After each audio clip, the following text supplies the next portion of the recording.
All right. Welcome back to another beautiful day, another beautiful stream.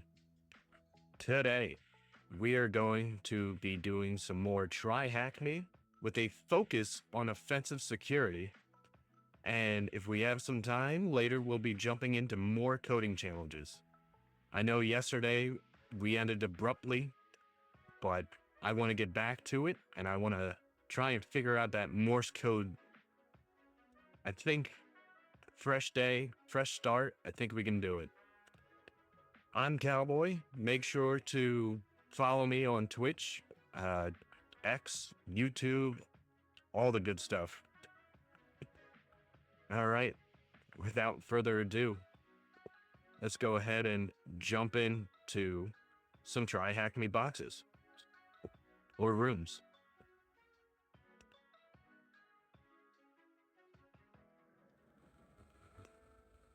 Now, offensive security is a really fun subject. This is how a lot of companies are able to stay on top of the changing security world. It's constantly growing, constantly somebody's finding some new way around stuff. So, they're able to legally hire these hackers to try and get into their system. In fact, I used to be an offensive security engineer. So I used to do a lot of hacking for a pretty big company. You'll find a lot of some stuff is easy, some stuff is difficult. But yeah, let's get into it.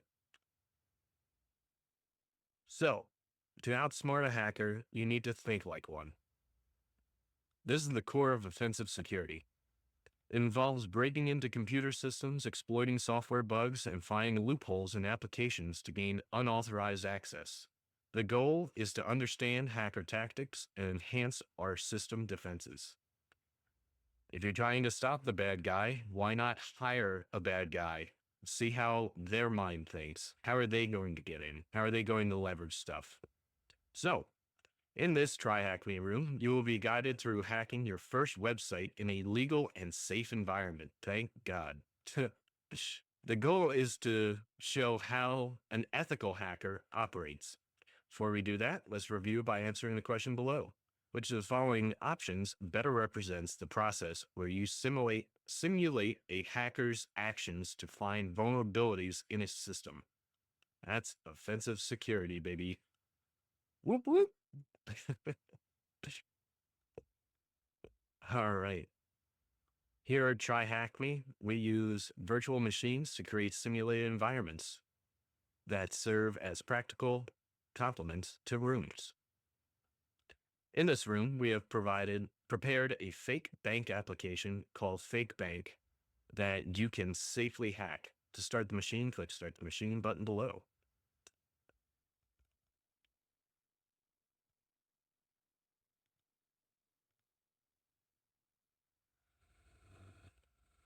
All right.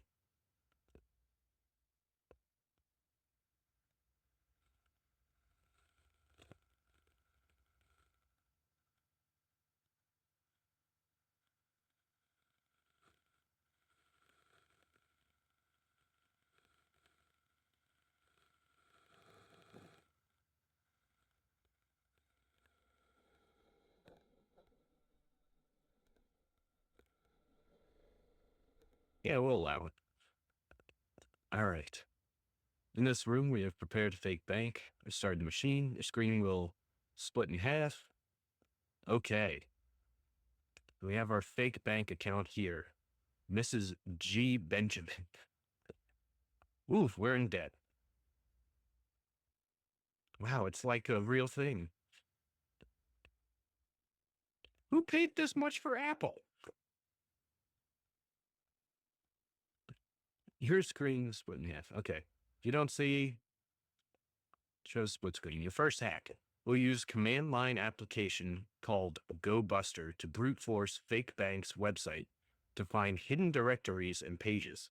GoBuster will take a list of potential page or directory names and try accessing a website with each of them. If the page exists, it tells you. All right. Let's minimize that. Go ahead and open terminal. So most companies have an admin portal, giving their staff access to basic admin controls, day-to-day operations. For a bank, an employee might need to transfer money to and from clients' accounts. Due to human error or negligence, there may be instances where these pages are not made private, allowing attackers to find hidden pages that show or give access to admin controls. So let's go ahead and use this command, go buster, and then we're going to specify the URL, which is going to be our fake bank website. And we're going to grab the word list.txt, and don't know what dir is. Mode, dir. A dir.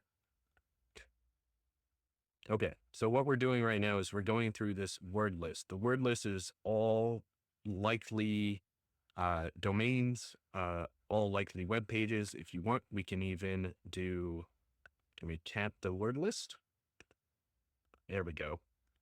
So you can see here it's apt how to, is served, a bunch of random numbers and letters. These are all possible pages that could be left open. Some of this stuff is like default for whatever application they're using to run the website.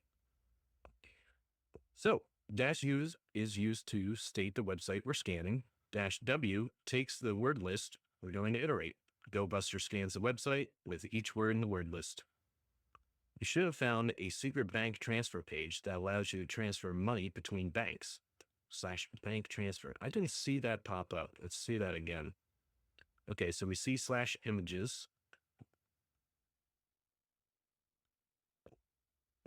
There we go, /bank transfer. And looks like those are the only two. Let's go ahead and take a look at /images, just because I'm curious.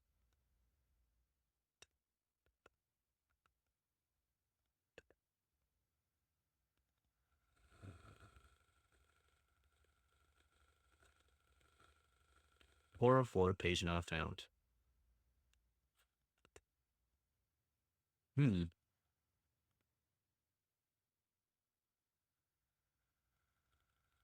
All right. Well, let's go ahead and try and access that bank dash transfer.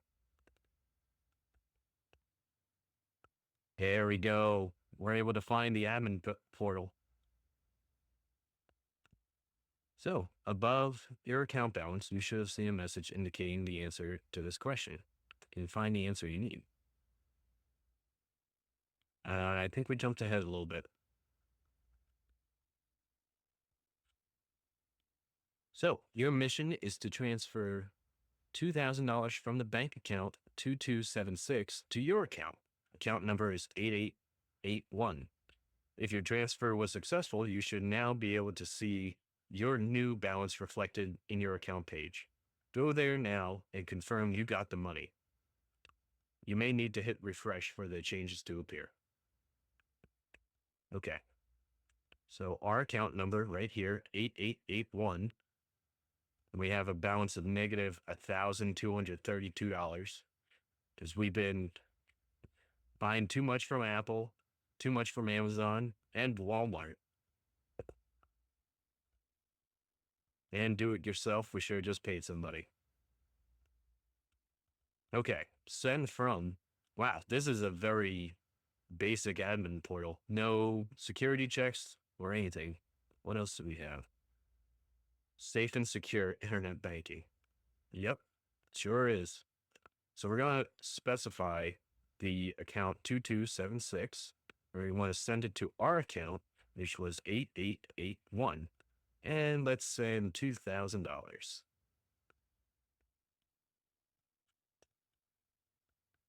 There we go. It's that easy. You just made $2,000 by pressing a few buttons. So we have the transfer reference 123, our amount, and the date of the transfer. Go ahead and click return to your bank. Congratulations, we hacked it. The answer to the question is bank hacked. Bank-hacked. Elite hacker. If you were a penetration tester or a security consultant, this is an exercise you perform for companies to test for vulnerabilities in their web apps and find hidden pages to investigate for vulnerabilities. Terminate the machine by clicking terminate at the top of the page. Okay.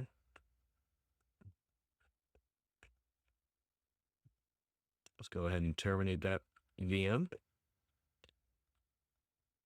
If you guys end up liking this sort of stuff, I can go ahead and there's a thing called a damn vulnerable web app, and it has a bunch of these vulnerabilities that we can walk through and try and, brush up on our cybersecurity skills. So, how can I start learning? People often wonder how others become hackers, security consultants, or defenders. The answer is simple. Break it down, learn an area of cybersecurity you're interested in, and regularly practice using hand-on exercises. That's what we're doing here. So, trust us, you can do it. Take a look at some of these people who have used TryHackMe to get their first security job. All right, let's move on to the next room. That was easy. All right, what other rooms are there?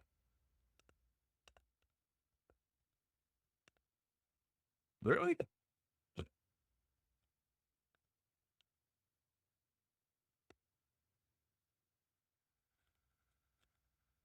Focusing on the free rooms for now. Nice fundamentals, Python basics, how websites work, pen testing fundamentals, security engineer info, junior security analyst, red team engagements. Any suggestions from chat? We can do security engineer, so we can focus on some of the intro that we worked on last time. We could play around with more web app security. SDLC, not sure what that is. Oh no, and then we're getting into Docker. Here we have some pen testing fundamentals, red teaming fundamentals, red team engagements, active recon, passive recon, Nmap, Metasploit. Let's go ahead and jump into web app security. Let me make sure that you guys can still see my screen. Perfect. All right. Start the machine and answer questions below. So every one of us uses different programs on our computers. Generally speaking, programs run on our computers using computer processing power and storage, moreover, blah, blah, blah, blah. Web apps is like a program that you can use without installing, as long as you have a modern standard web browser such as Firefox, Safari, Chrome, blah, blah, blah. Webmail such as Tatuna, ProtonMail, Outlook, and Gmail are examples, as well as online office suites such as Microsoft Office 365, Google Drive, Zoho Office, online shopping such as Amazon.com, AliExpress. So, thousands more examples provide a myriad of services. Other examples include online banking, money transfers, weather forecasts, social media, Twitch. The idea of a web app is that the program is running on a remote server. Server refers to a computer system running continuously to serve the clients. In this case, the server will run a specific type of program that can be accessed by web browsers. Considering an online shopping application, the web app will read the data about the products and the details from a database server. A database is used to store information in an organized way. Examples include information about products, customers, invoices. A database server is responsible for many of these functions, including reading, searching, and writing the database. The online shopping web app might need more than one database to access, for example. All right. Products database, so we can get all the products, the names, images, the specs, and the price. We have the customer database, all the details relating to the customer, who they are, their address, their email, phone number, blah, blah, blah. Sales database. We expect to see what each customer has purchased, how much they paid in this database. So below is the image for an item on an online shopping site. In the simplest version, the search will take 4 steps. So we have our image search. We go to our online web app. The web app searches the database, returns the results, which returns it to the client. Straightforward enough. All the user sees is, hey, send me my info. What do you need to access the web app? Browser. This room might be a little too easy. So, let's say you want to buy an item from the online shop. There are certain functions that you would expect to be able to do on this web app. Most straightforwardly, the online order might go as follows. You log into the website, you search for the product, you buy the product, you add the product to the shopping cart, you specify the shipping address, and then you provide payment details. There are a few main categories for common attacks against web applications. Consider the following steps and related attacks. Login at the website. The attacker can try to discover the password by trying many words. We sort of covered this in one of our previous sessions using a word list and being able to brute force our way. Search for the product. An attacker can attempt to breach the system by adding specific characters and codes to the search term. Providing payment details. The attacker would check if the payment details are sent in clear text or using weak encryption. Encryption refers to making data unreadable without knowing the secret key. Hey, Gunvoid Walker, thanks for the follow. Hoping everyone learns a little something about cybersecurity today. So, while we can't cover everything, we will present a few formal categories from OWASP, top 10. So the OWASP top 10 is Open Web Application Security Project. If we do a quick Google search, they basically cover what the top 10 vulnerabilities are for that year, what's been covered previously.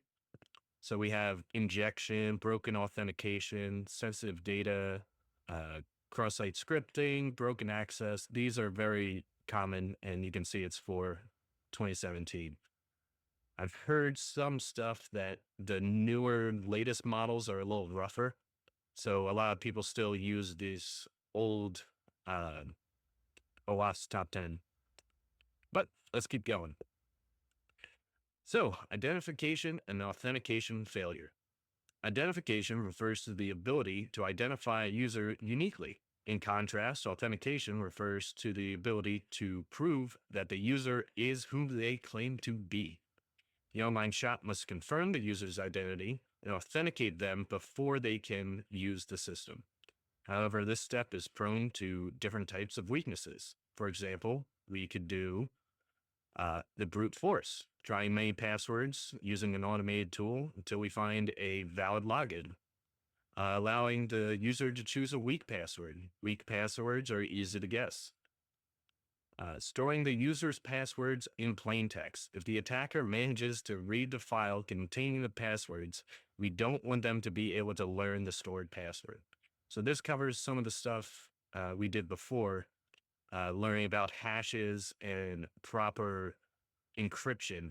We want to be able to have the user type out their password, encrypt that before it goes over the wire to the server to then check, is this who they claim to be? Broken access control, another one of OWASP top 10.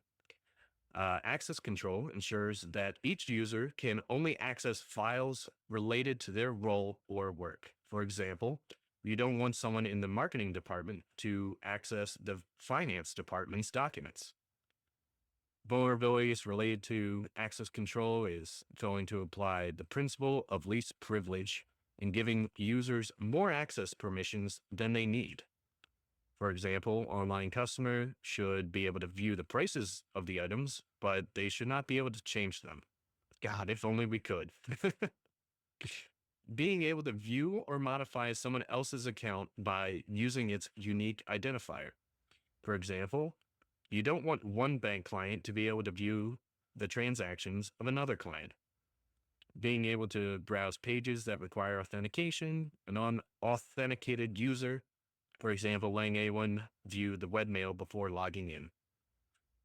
Pretty basic stuff. Injection. That's always the fun topic. An injection attack refers to a vulnerability in a web app where the user can insert malicious code as part of their input. One cause of this vulnerability is lack of proper validation and sanitization of the user's input. Very key here. This will come up all the time. You need to have proper validation and sanitization of the user's input. You don't want them to be able to post weird characters like someone did in the chat and be able to execute certain commands on the back end. Cryptographic failures. This category refers to failures related to cryptography. Cryptography focuses on the process of encryption and decryption of data. Encryption scrambles the clear text to ciphertext, like we talked about before, which would be gibberish to anyone who does not have the secret key to decrypt it. In other words, encryption ensures that no one can read the data without knowing the secret key. Decryption converts the ciphertext back into the original clear text using the secret key. Examples of that failing are sending sensitive data in clear text, using HTTP instead of HTTPS. That's that little lock that appears up in the corner. HTTPS is the secure version of HTTP. So it's encrypting your traffic, relying on weak cryptographic algorithm. So one old cryptographic algorithm is to shift each letter by one. For instance, TryHackMe becomes whatever that is. Oh, that was one of our previous streams where we were talking about the Caesar cipher. Trivial to break. Using default or weak keys for cryptographic functions won't be a challenge that the encryption is used 1, 2, 3, 4 as a secret key. So you discover that the login page allows unlimited number of login attempts without trying to slow down the user or lock them out of the account. Category of the security risk. What is that? That would be identification and authentication failure. That's way too much to type out.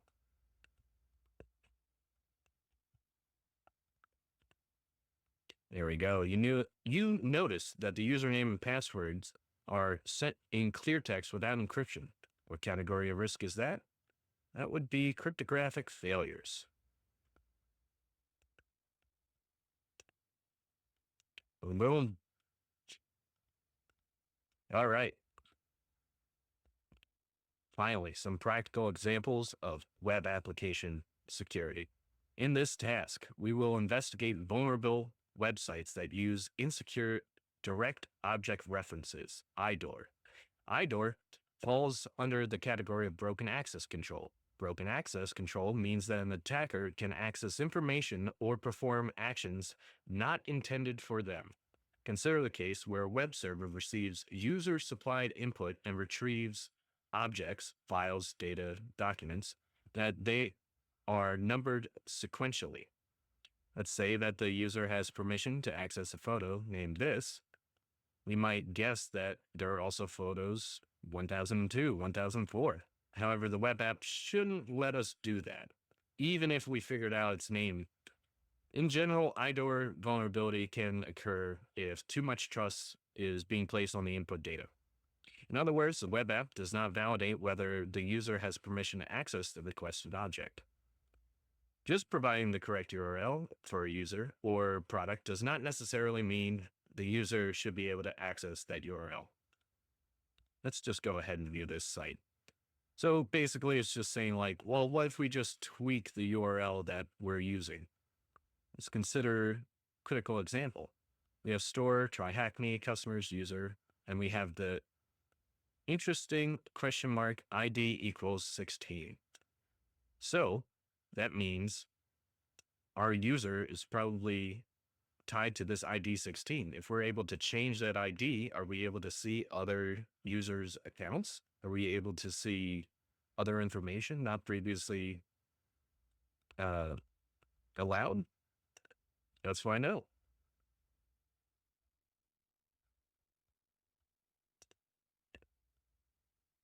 Oh, shit. Okay. Attacker might try other numbers such as 01.text, 06.text, blah, blah, blah. Click the view site, you'll see a page pop up. If you click on plants shipments tab, we'll discover that the attacker has managed to mix things up as part of the sabotage plans. Notice how they send the wrong tires to each assembly line. For instance, they assign the scooter tires to the motorcycle tires and bike assembly. If left unfixed, all the tires will go to the wrong assembly. We'll hack the system back and undo the attacker steps. On your activity, you can see the activity one of the users. We have reason to believe that this website has an IDOR vulnerability. So, bike assembly, winter scooter tires, sport motorcycle tires. Scooter assembly, motorcycle tires, road bike tires. Motorcycle, we have mountain bike tires and racing scooter. Check the other users to discover which user account was used to make the malicious changes and revert them. After reverting the changes, what is the flag that you have received? So we have RIT activity. We can see in the URL, our ID is 11. Our name's Rody, and we're a warehouse supervisor. If a warehouse supervisor started hacking back, that would be insane, and they deserve a raise. Oh, all right. So let's go ahead and guess. There's a user 10, Anton. No activity. And we start with user 1, president, vice president, executive assistant, user not found.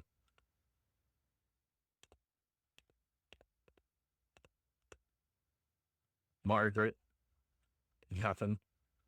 Willie, nothing. Oh, there we go.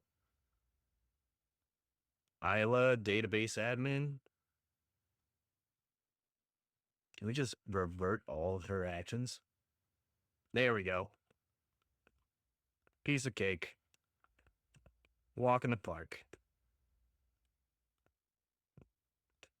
Boom, boom. Another room in the books. Let's see what else we got. Maybe we can try one of the harder rooms.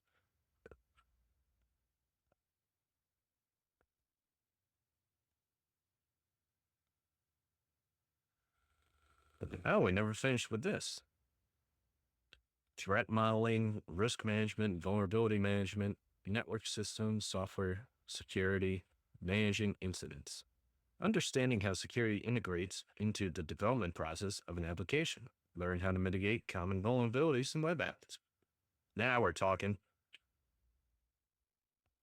Yeah, see, we're reviewing the 2021 OWASP top 10. All right. Let's just check a few things.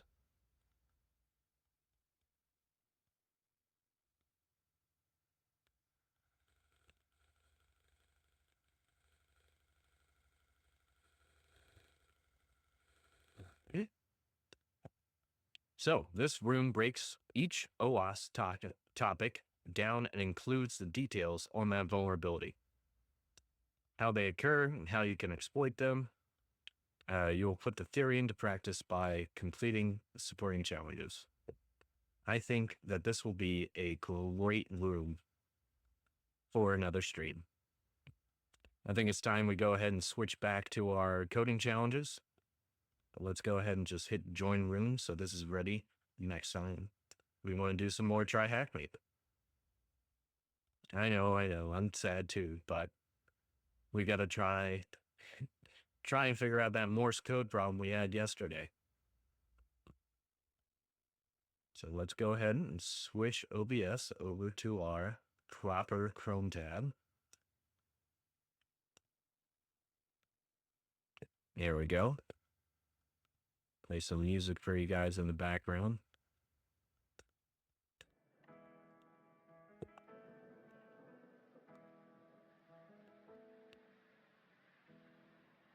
All right. So where we left off with this one yesterday, we were able to get pretty close, but our spacing and everything was just off. What I was trying to do near the end was,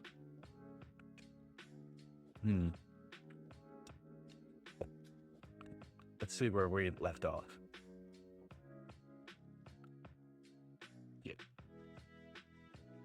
That's right. I was trying to separate it by word and trying to disregard the first couple of spaces. So basically, I want to be able to be like, all right, how long until we start getting code in? Like, if we're just listening to a wire, waiting for a Morse code to come in, that time before doesn't really matter. It's just how long. It's just once the words start coming in, then we can start to focus.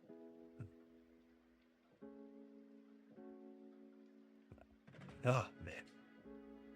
Hope everyone's caffeinated. This one's going to be tough.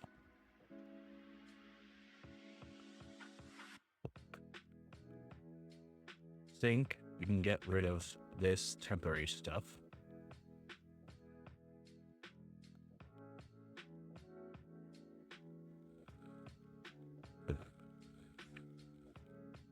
So what are we printing out here?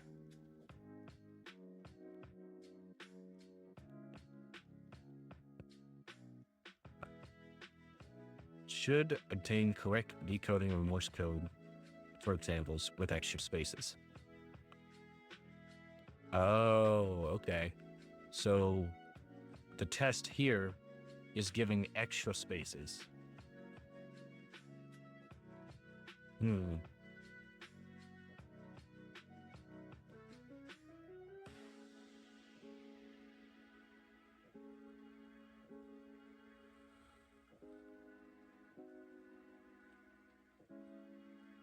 The contest sample should lower leading and trailing white spaces.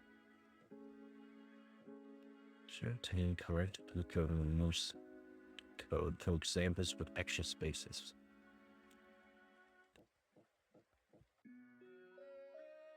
Anyway.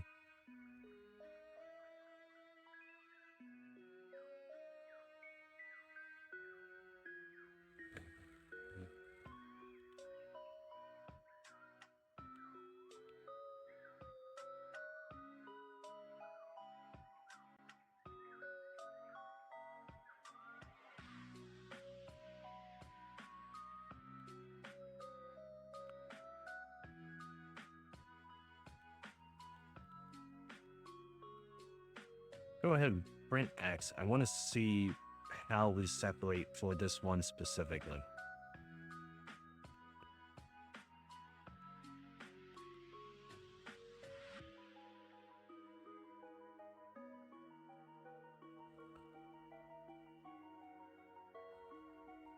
Oh, I forgot we're also printing temp index on the first word. Go ahead and block that out. We have temp, which is splitting on this 1, 2, 3, because in our instructions we were told that that's how they split up the words.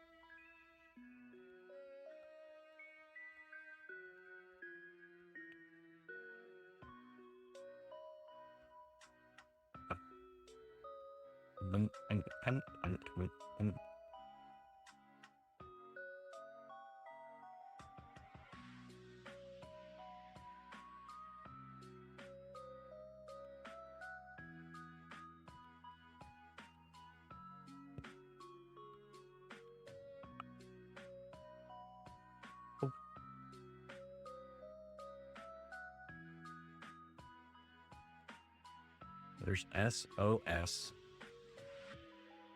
And then we have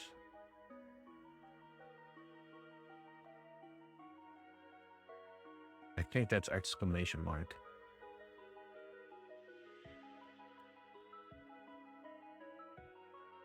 Was this THE? No.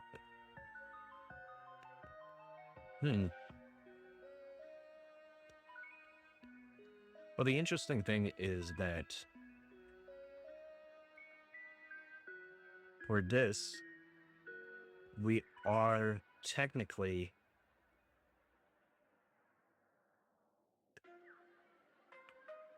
doing it right, but why do we have this first space? So we print, which is this, and then else for y, we split based on that little space. What am I doing? Right now, we're working on some coding challenges. So this is trying to decode some Morse code that comes in. We left off on this yesterday, and it's just been bugging me. So in this, the Morse code encodes every character as a sequence of dots and dashes. For example, letter A is coded as dot dash, Q is dash dash dot dash, digit 1, blah, blah, blah. The Morse code is case insensitive. Traditionally, capital letters are used. When the message is written in Morse code, a single space is used to separate the character codes, and 3 spaces are used to separate the words. So, for example, we have the message, "Hey Jude," in Morse code is 4 dots, single dot, dash dot dash dash, and then we have 3 spaces here, and then we have Jude spelled out in Morse code. So the issue that we're running into is each time we pass the regular tests, we get most of that done, but when there's extra spaces, that's where we start to fail. So I'm just trying to figure out a way that we can remove the leading spaces and the tailing spaces. And it's been proven more difficult than I thought.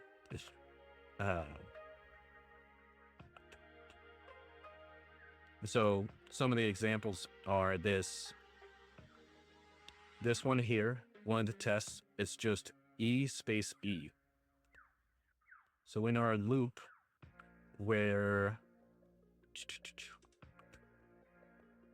we're splitting on the 3 spaces, so that gives us each word. And then inside this else, we're splitting on single spaces to get each letter. The only problem is when we put it all back together, we're left with the leading space for some reason. Why? I don't know. It's not it's not making sense to me. And boy, am I tempted to ask AI. But we're gonna struggle bust through it.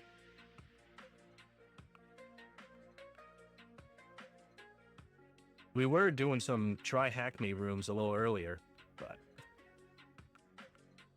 gotta switch gears.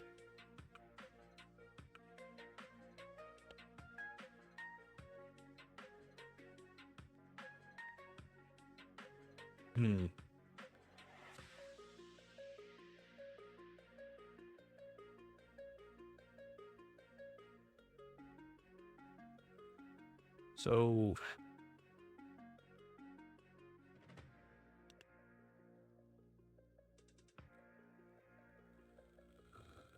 for y in x dot split. So we're taking a word, we're splitting on spaces.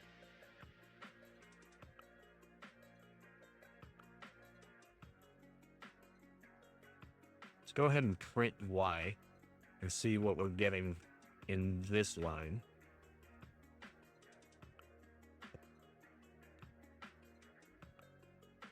Okay, that's interesting.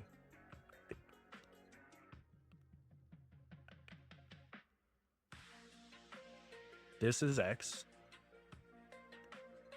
and this is Y.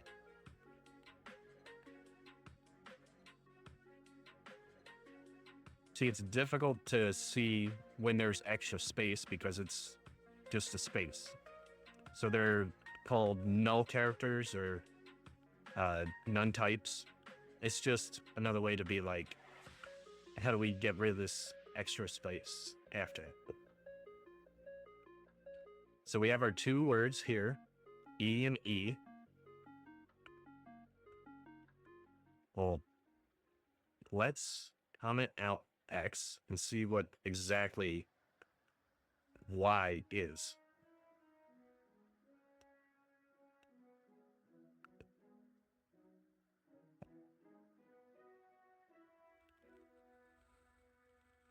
So we have E here.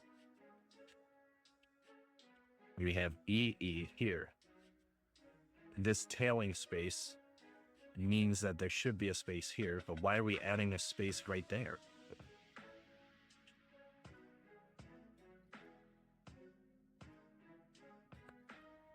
Is it as simple as just make word nothing?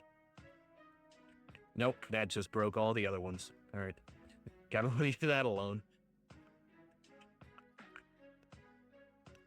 Because now we're just removing, if we remove all the spaces, we can't separate the words. But that passes a lot of this other weird test.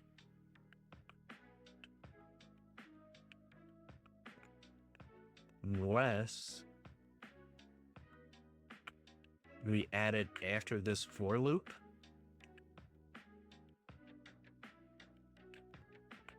So if we do word equals space. No, now we just get absolutely nothing. All right. It was worth a shot. Worth a shot.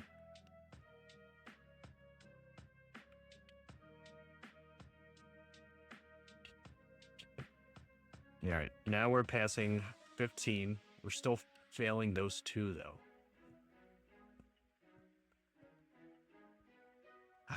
Yeah.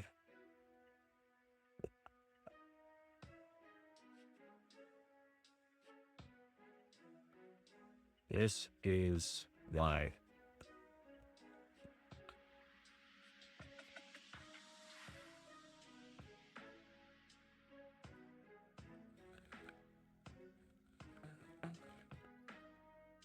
Okay.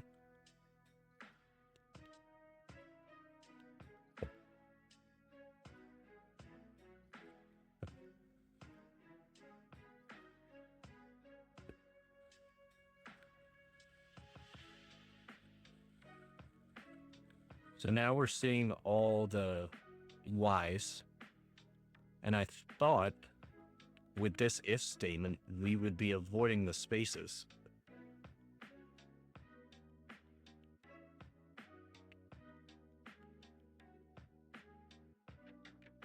Another little print statement, let's just say hit.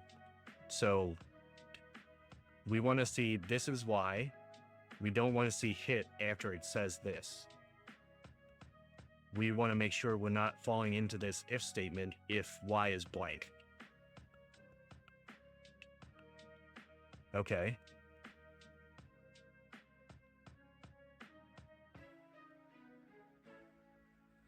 Okay, so we have the two words. Word plus equals Morse code dot get. So we're adding whatever word to our list of words.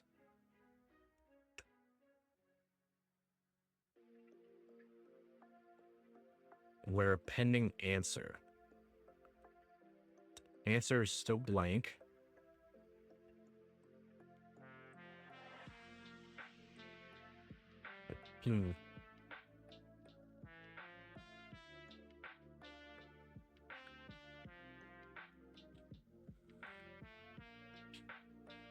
I'm curious to see what word is after we get it. After we add what the code is.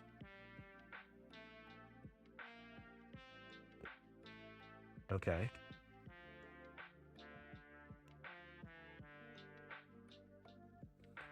This is Y. This is E.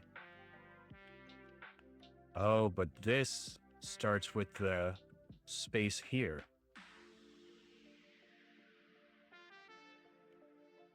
So why are we starting with the space in the beginning? Oh, is it for this initial? For x in temp, if x doesn't equal none, pass. Otherwise, we go into our for loop, and then we set word to that. But what if we need to set word up here to blank?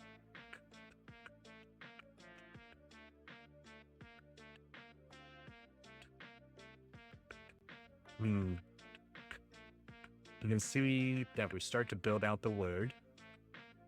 We have the word here, hey. Hey, Jude. But we're missing the space at the end. And of course, it works for just a single letters.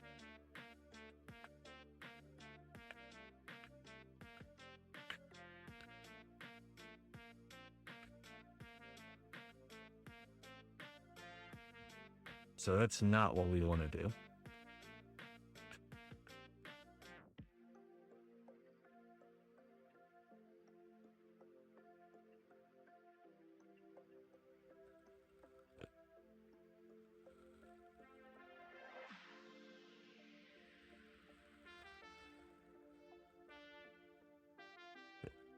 If we split on the spaces, so what if we do word dot split again?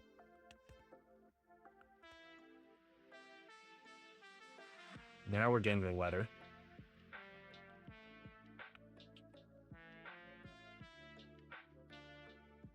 So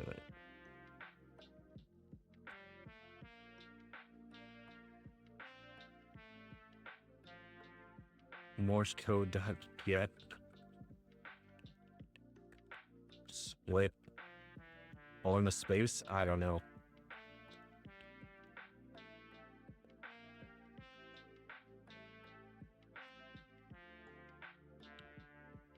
Print word out again. Y can only concatenate on a list.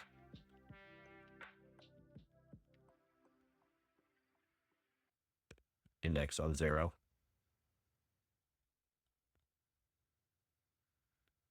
Still got that front one, man.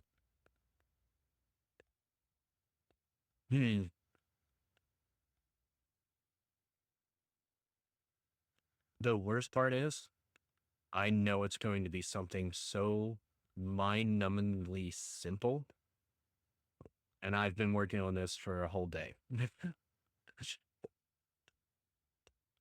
SOS.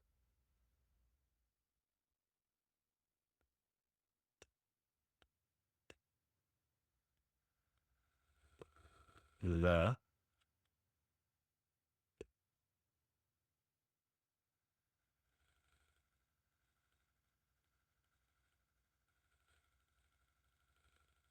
So why is the letter? No, wait. For Y in X dot split, print this is Y.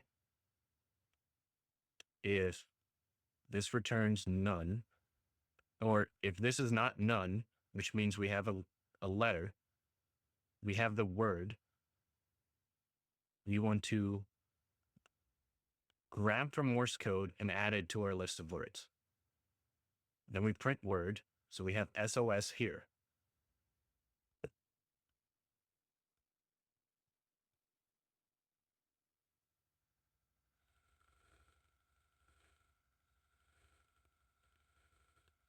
This is SOS. This is exclamation mark.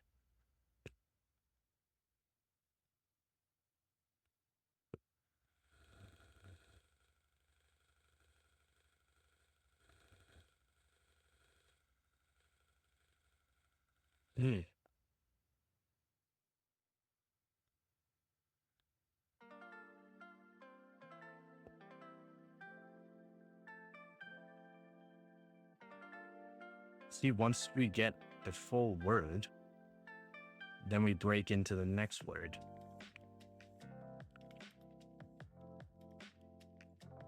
Answer is plus equals the word. So what if we bring this back out? Let's see word before we add it to the answer. So we'll do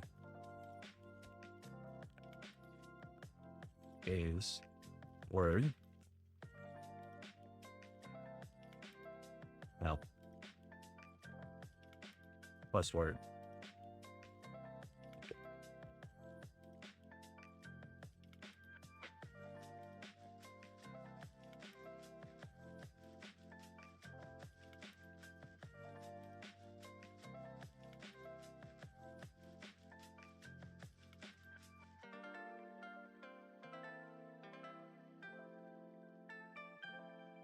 So one of these spaces is from the print, the other one is from the word.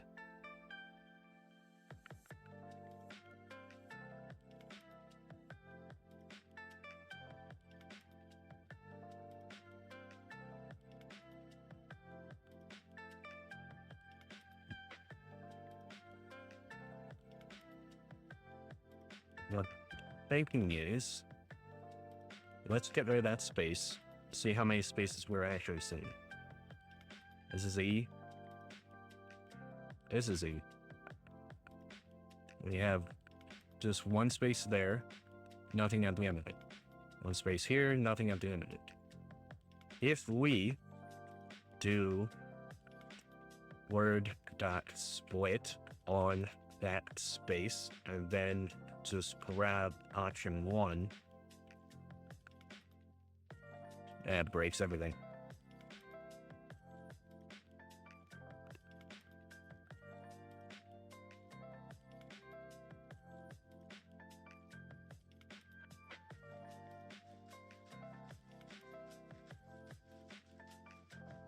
We'll split whatever C.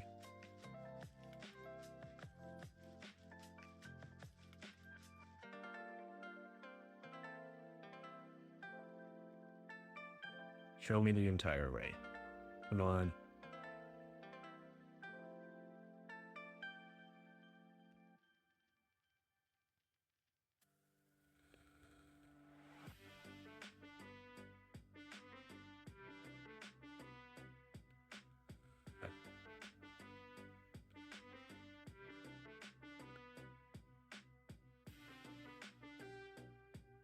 Come on. Now we're not passing any tests.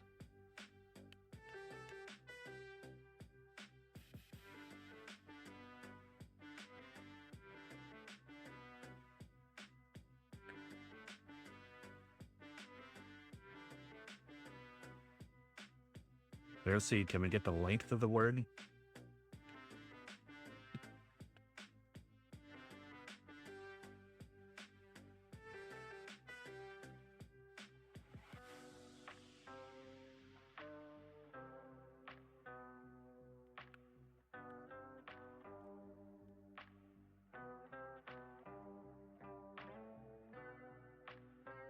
Okay.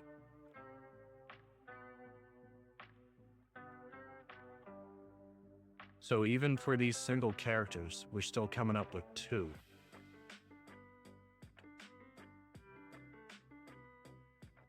Here we have 5, which is 1, 2, 3, 4, 5. We have the, which is 1, 2, 3, 4. We're adding that space.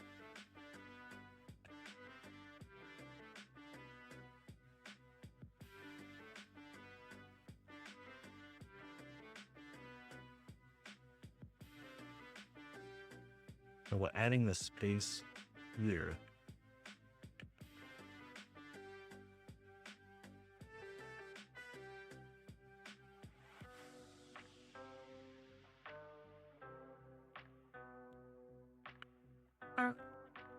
So this is why. So we have the colon, we have our space from the print statement, and then we start with our word.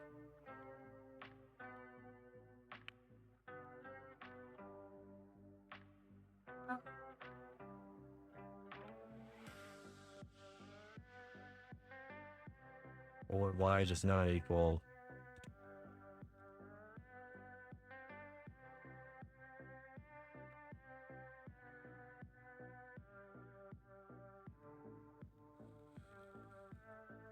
past 14 now. Should obtain the correct Morse code for examples with extra spaces. You're only concatenate a string, not a none type to string.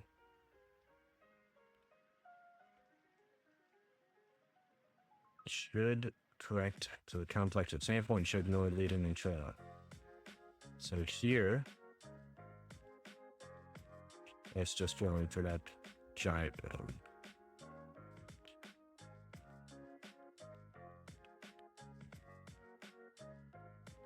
and only concatenate string. So this word plus equals the Morse code about get line.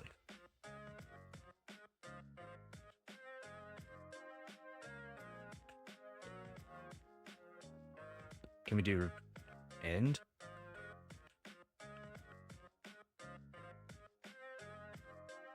Right.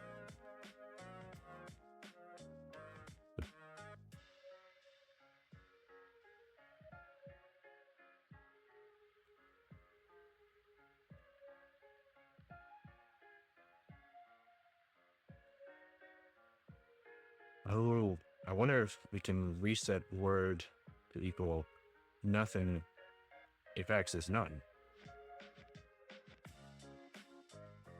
We're still getting that leading space, man.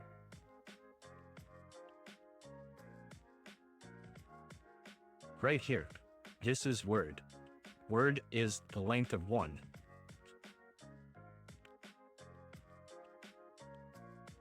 How? How did we get word? It's because we did one loop first.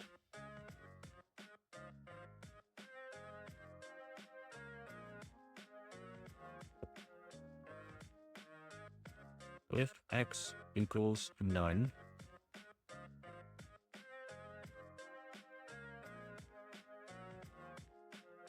pass. If x isn't none, we split. And this is y. If we try to get and y doesn't equal none, and y doesn't equal space,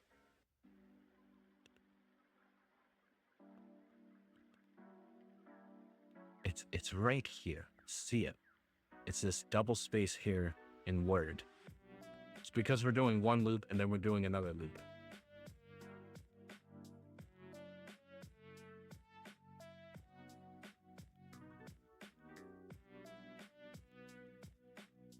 And by the second loop, we're adding a space to space.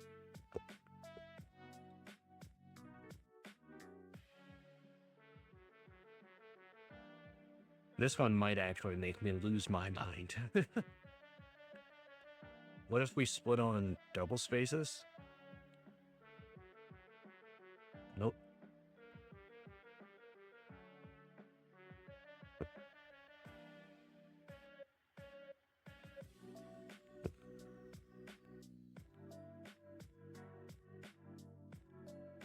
It's like chasing ghosts because you can't really see anything. This word, eat. Oh, Aldito, thanks for the follow.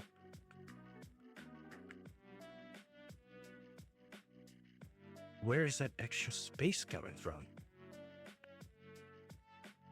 This is y here. Oh, we're adding y here.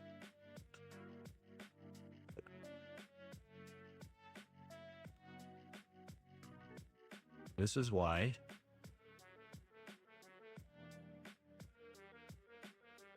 So we want to add the letter E first, but we're adding that space.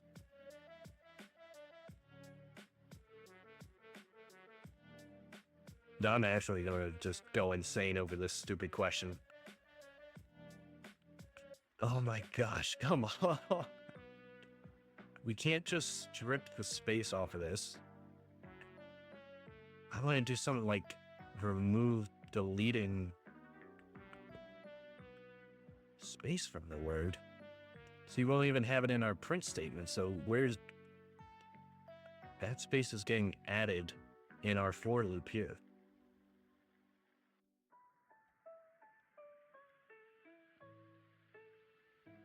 Maybe word needs to be under that else statement? Did we try that already?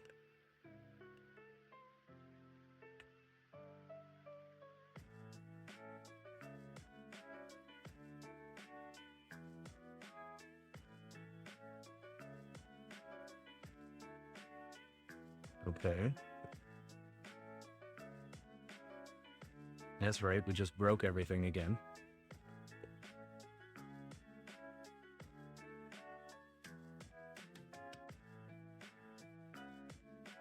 I think we can remove that. That really wasn't doing anything. We have Y, which is H-E-Y, which is A. But we're not adding it to our word list. Oh, we are, and then we're just resetting the word list.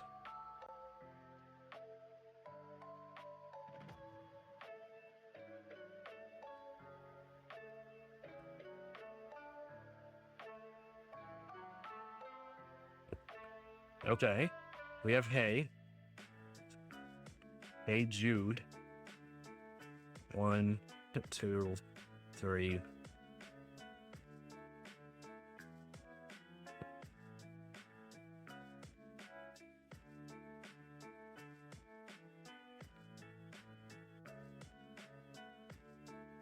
Hey Jude.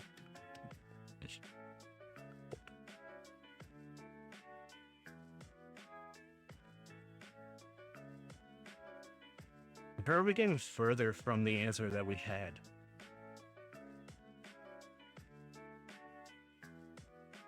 E. It's in the game.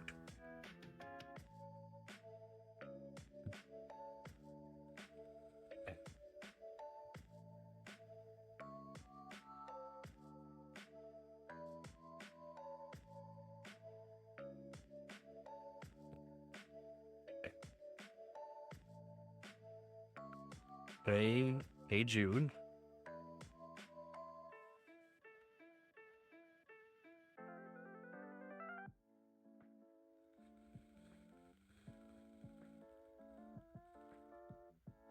We're adding the word twice again. All right, let's back up.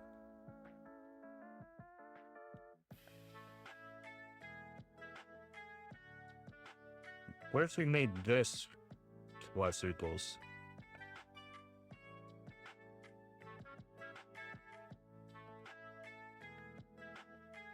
We're repeating hey. And this now has...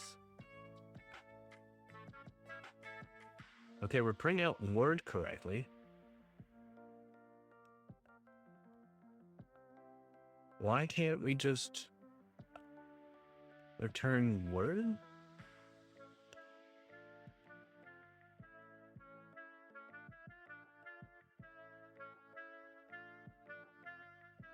Word final.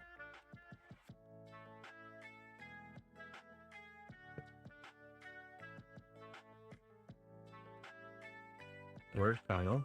Hey Jude.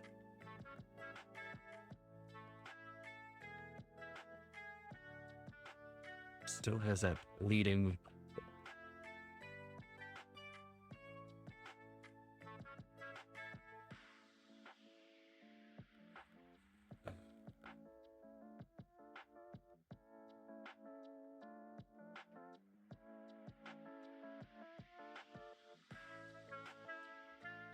Answer.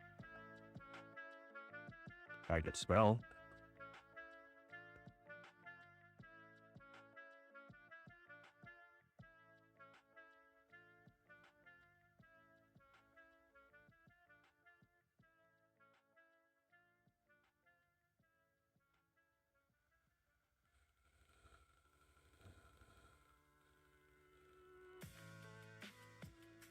Okay, we're back to solving 13 out of 13, but we still have that leading. Oh my god, come on.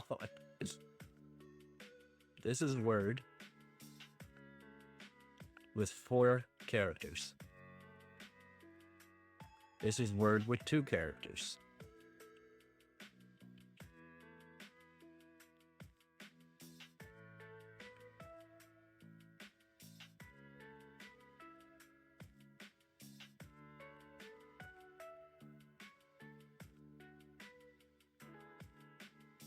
We're at 1 and 2 spaces still.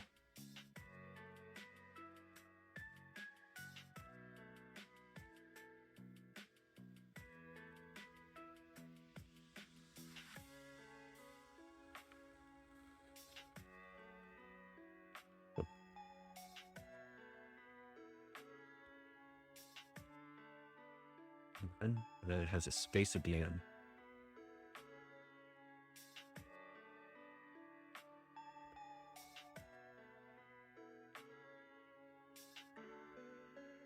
I can remove that, right?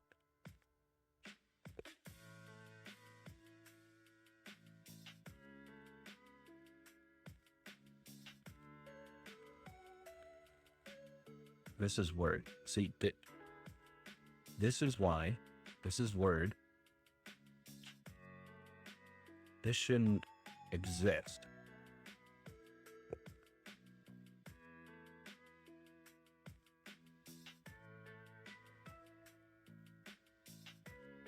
Word shouldn't be added, but for X in temp. This is word. This is why I was thinking, like, if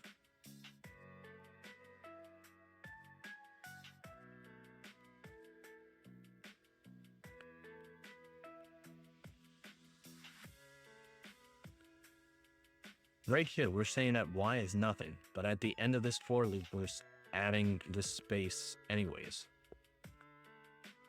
But we only want to add the space if we complete this for loop.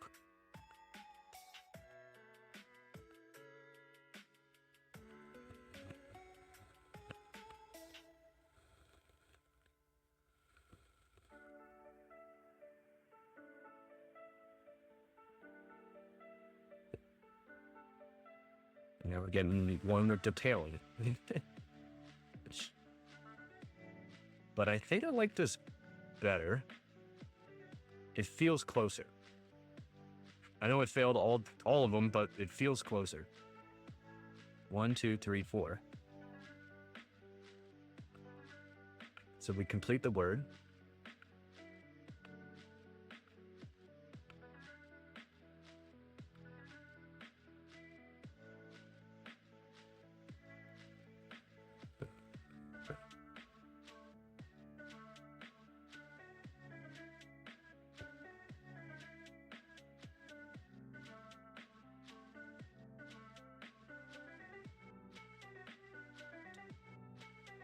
Python remove last character from string.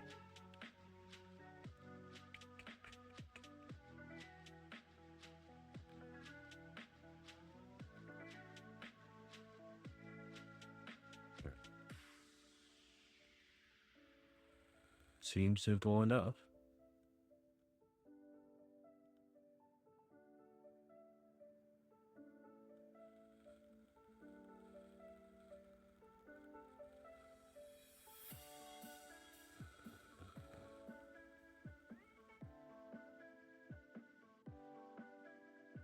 Are we seriously back where we were? We really are.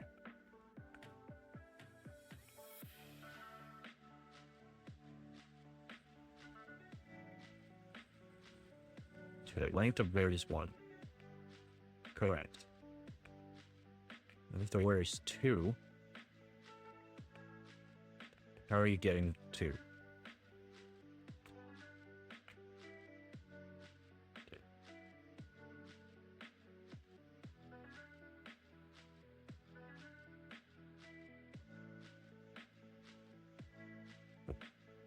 We split on 3. put on 1 because each space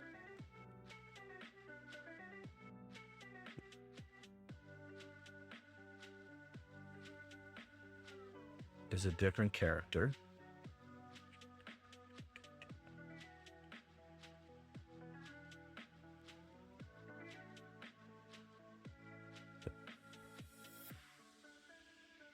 In addition to letters, digits, and some punctuation, there are some special service codes. The most notorious of those is the International SOS. Code is ... These special codes are treated as a single special character.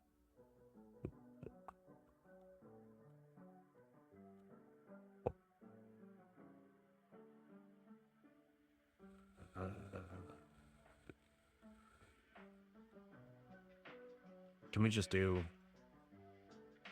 if y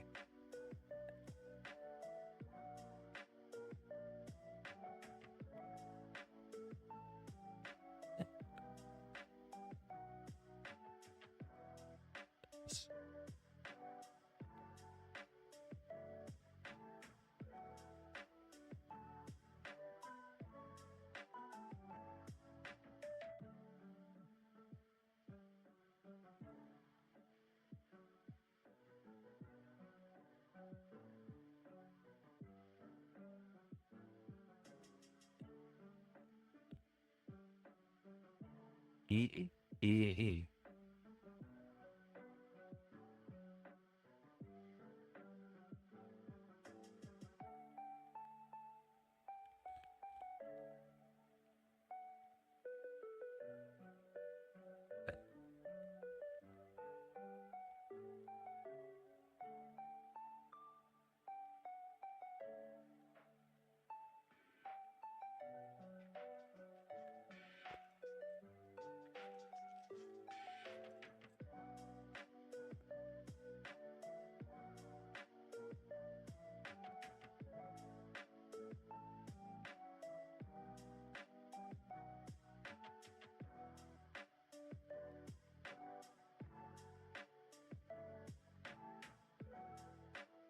There's no attribute contains.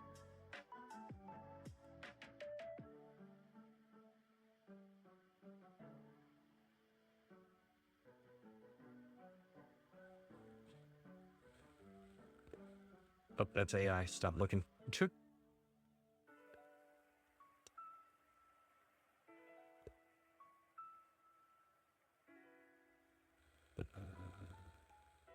Okay. So we can say if space not in Y, if space is in Y, we set the word to 0.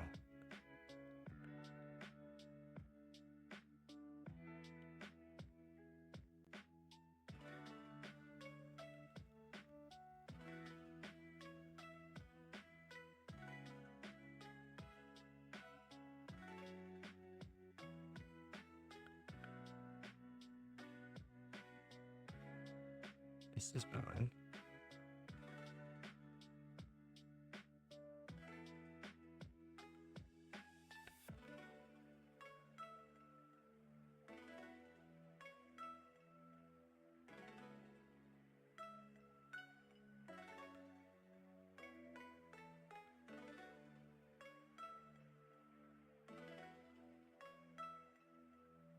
Equals nothing.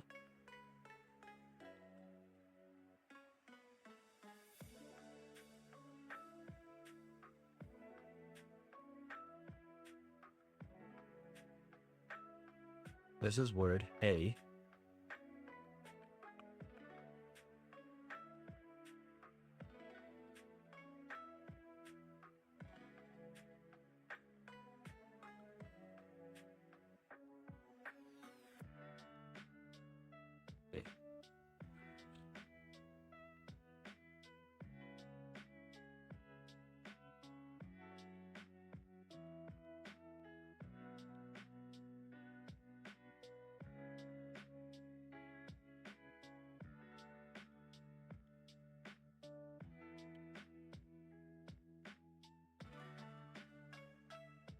This is building the word, so we don't want a space here.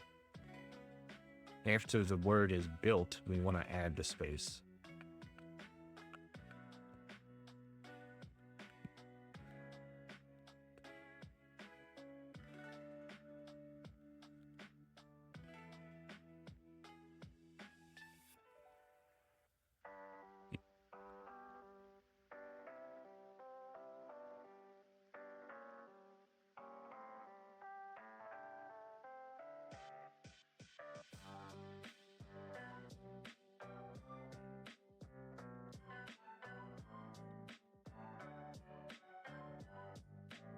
Root.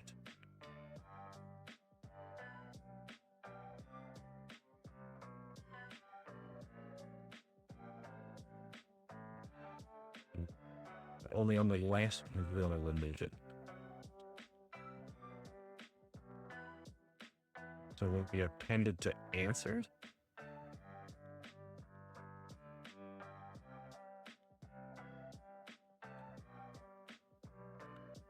This is word with 2 spaces. We have 1, 2, 3, 4, 5, 6, 7, 8, 9, and then a space.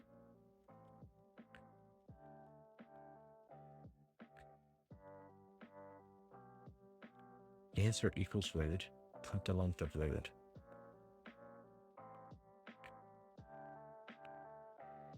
What? How long is one?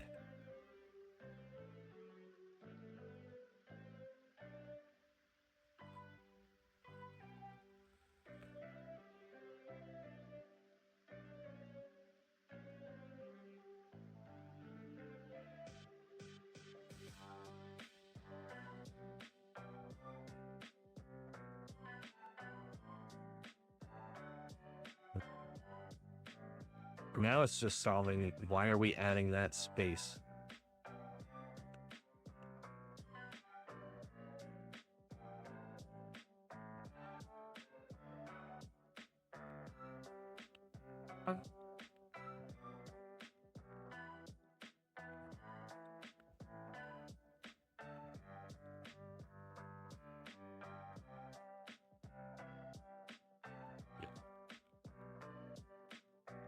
I had a feeling it was over touching that.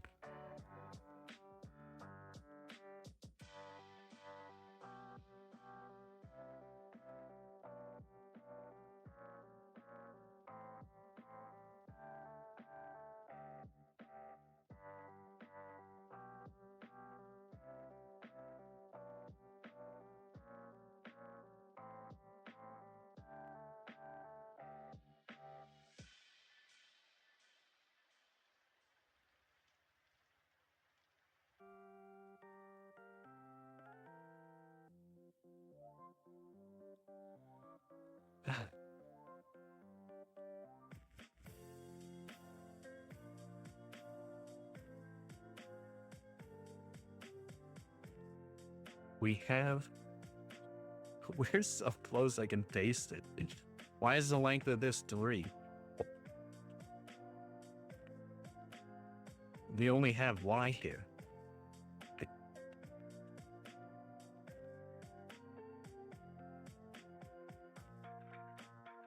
Or Y and split.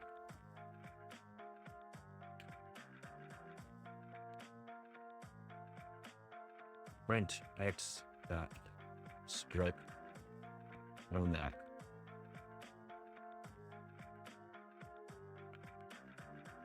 It's nothing.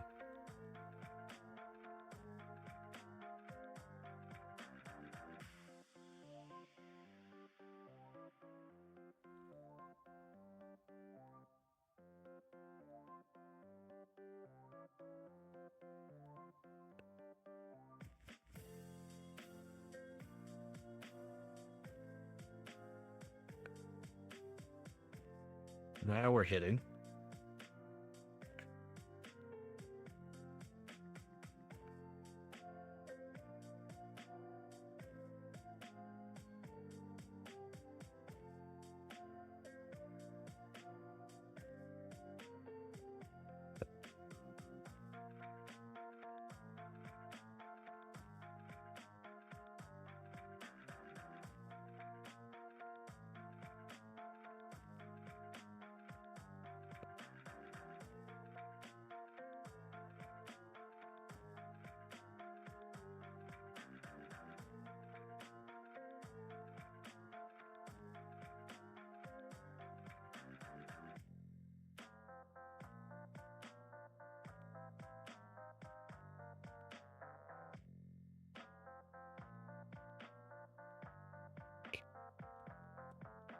It's here.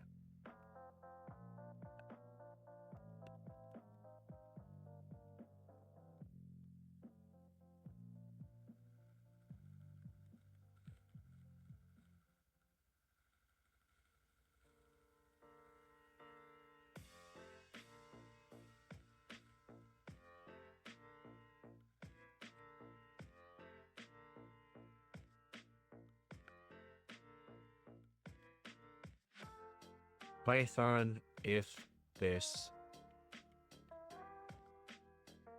pets.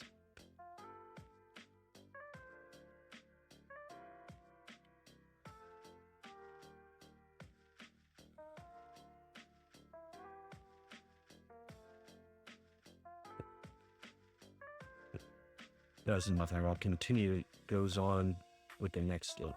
So we want to do just continue here.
One, two, three, 4, 5, 6, 7.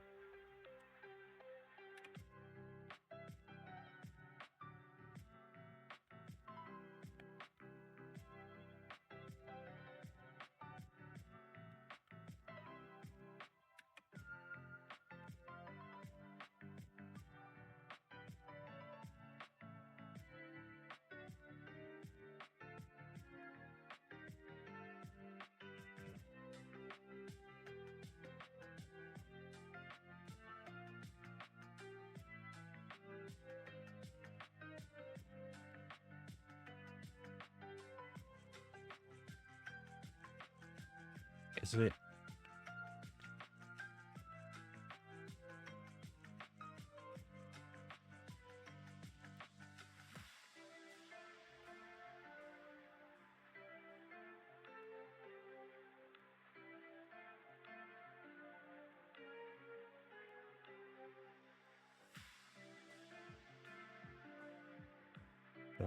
Does not equal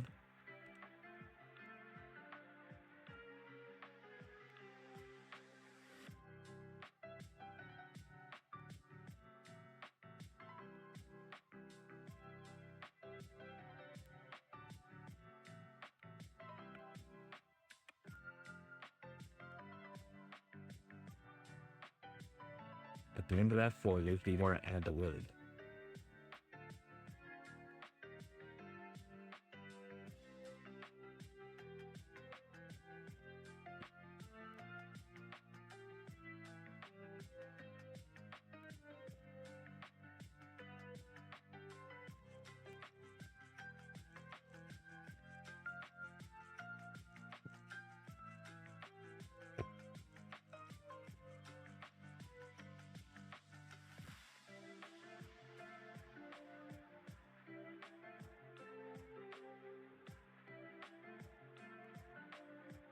Hit X.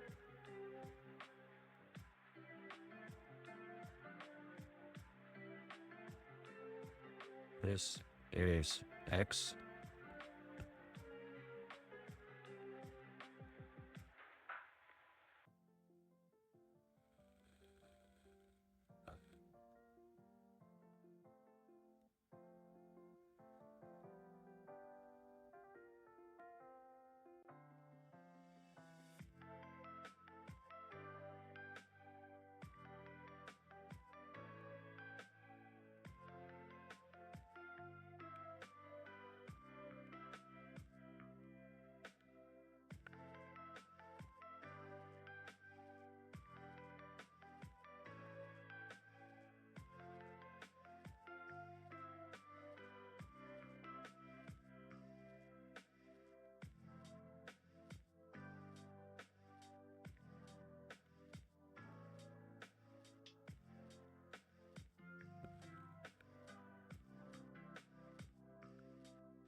Oh my god, we found it. Oh, finally. Son of a gun. I knew it was easy. Piece of cake. Didn't take me that long.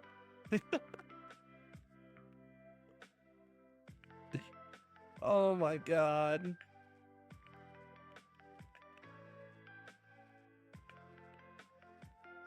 We were still passing along if X was blank. We passed all the tests. I hated this one. Attempt. Are you kidding me? We're failing more? Should obtain correct decoding Morse code for 10 random examples.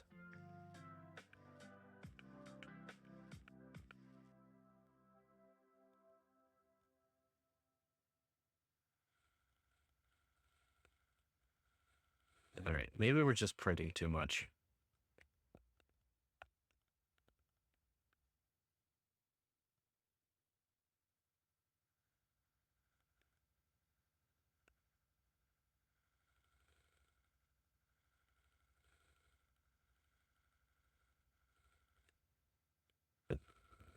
There we go. It's that easy. It's that easy, guys. It shouldn't have taken me 2 days to solve that because all we needed was this stupid if statement. It's fine. It's fine. It's fine.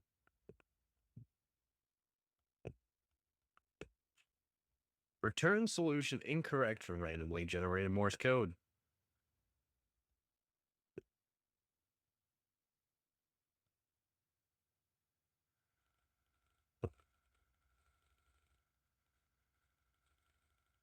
What do you mean incorrect?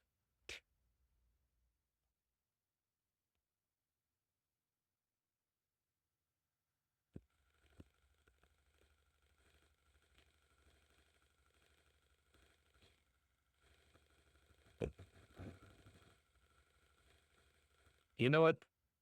I don't care. We're going to call this a win. I solved it. I fixed the bug we were having yesterday. Off to the next one.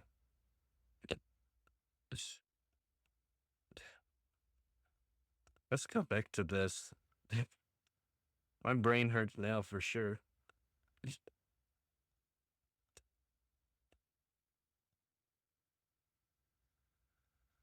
What were we? So we saw missing integer. Prefix sums. Count the number of passing cars on the road. Okay.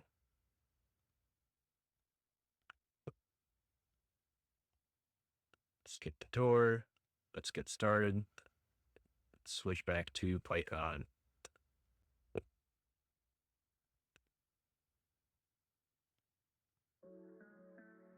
Okay. Deep breath, everyone.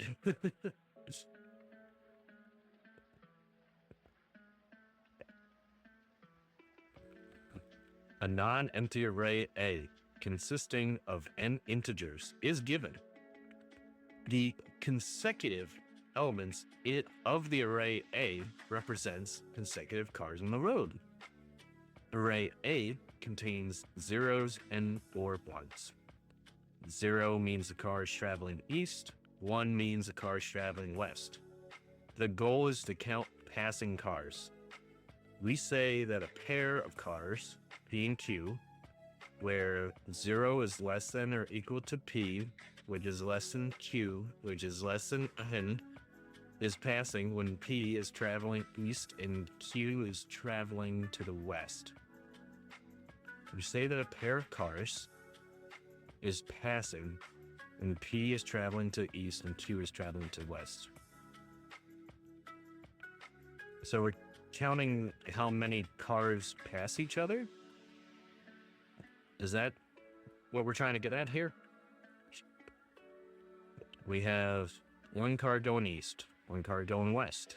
So that's one passing car. One going east again, one going west. That's 2.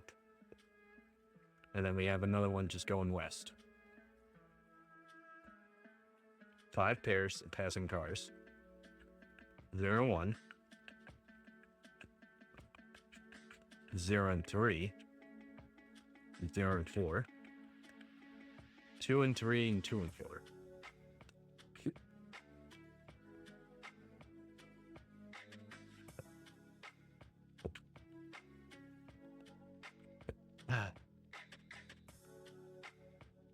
We have 5 pairs of passing cars.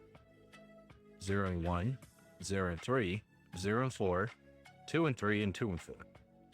Write a function that, given a non-empty array A of n integers, returns the number of pairs of passing cars.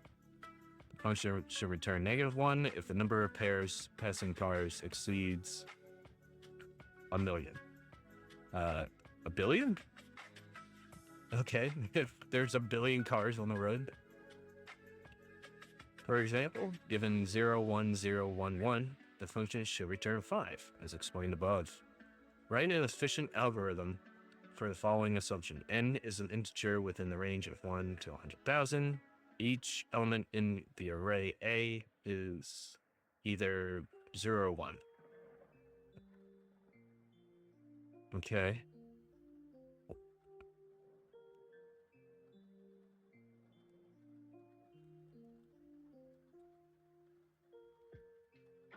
I'm gonna grab this. Let's put that in our notes here.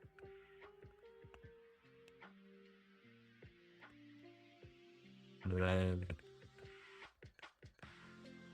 we need to turn the number of pairs, which is how many cars pass each other.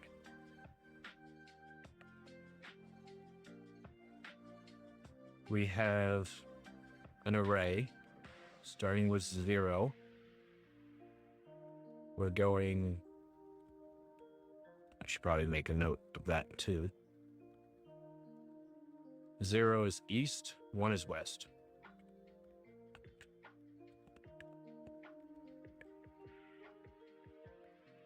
Okay. 0, 1, 0, 1, 1. In this example, we're saying that we should return 5 because 0 and 1 are a pair, 0 and 3 are a pair, and 0 and 4 are a pair. But we also have 2 and 3 and 2 and 4. We don't count 2 and 1 because we've already passed by that. I think that's what they're trying to get at. So if this is 0, we're going to want to add up how many ones after it. And same with this one.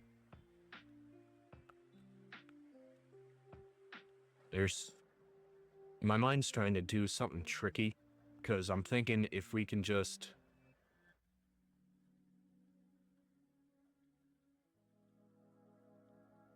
calculate how much this one has, then we just need to know the difference between this location and this location. Because if car A0 passes 1, 2, and 3, car A2 only passes cars 2 and 3. I don't know. I'm getting in my head about this. Let's just solve it first. So for X in our array A, we want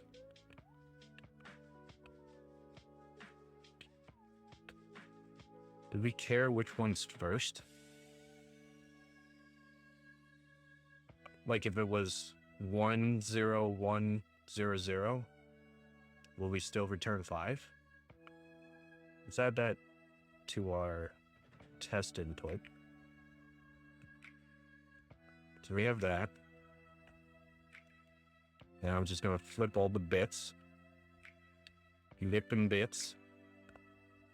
Bit flipping. Alright.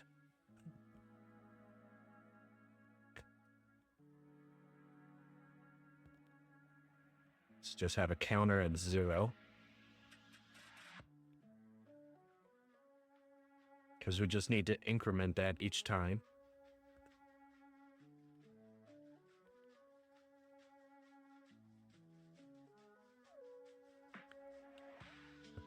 The goal is to count the passing cars. Say that a pair of cars, P and Q, where O is less than or equal to P, and Q is greater than P, but is less than N.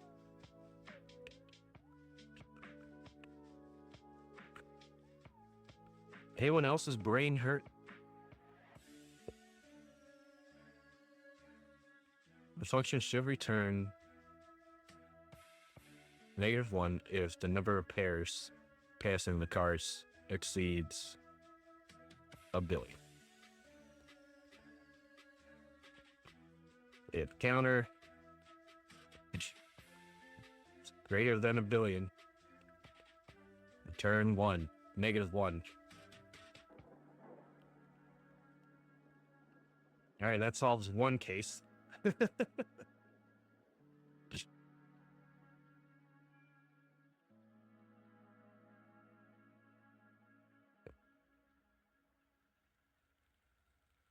We want to focus on whatever car 1 is in all the remaining cars.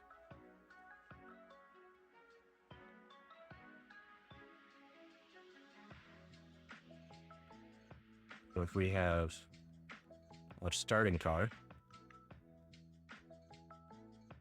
equal to our array indexed on 0,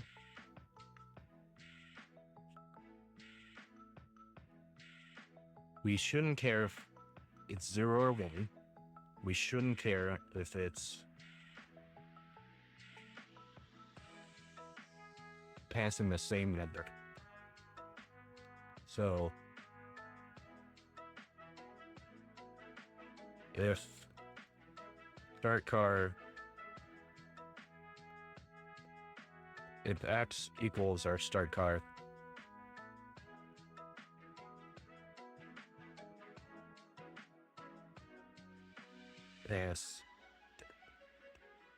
else, so X doesn't equal whatever our start car is, we want to increment counter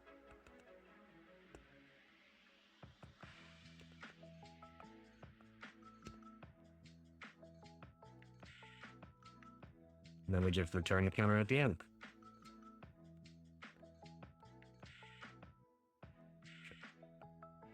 Right. Python doesn't care if it's readable.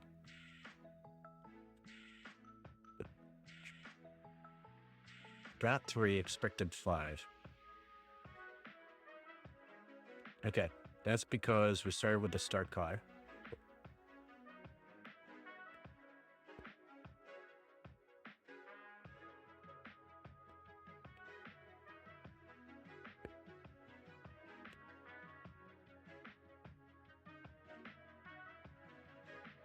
We got the first 3.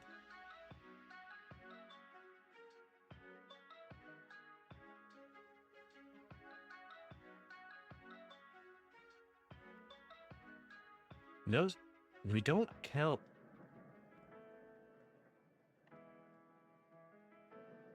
car 1 and car 2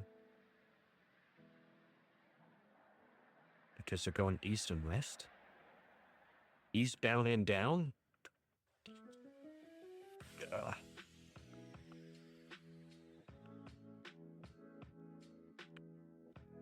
So we just gotta change whatever this start car is.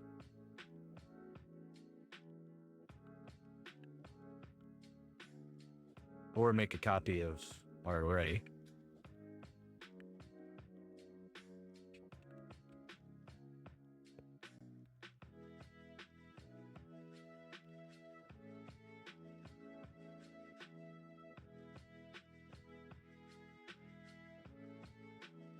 If X equals Y, pass, else, counter, plus equals. counter go up. It got 12, expected 5. 1, 2, 3, 4, 5.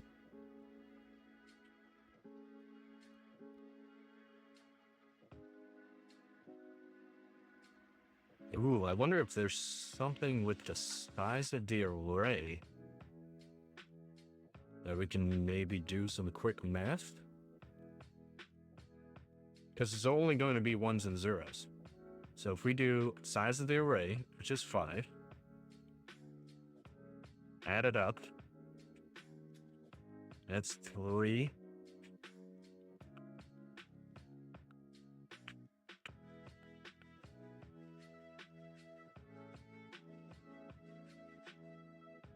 And that's 2.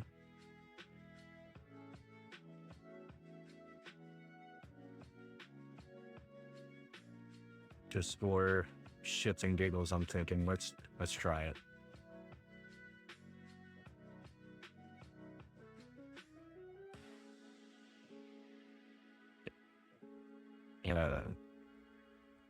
So if we do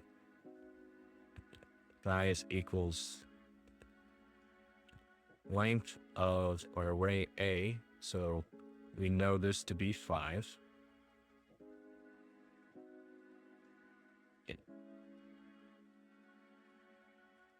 If we do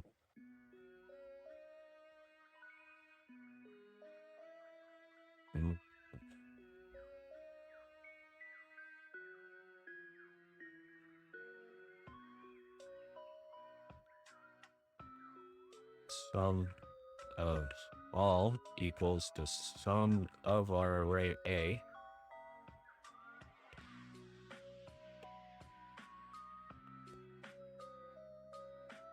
if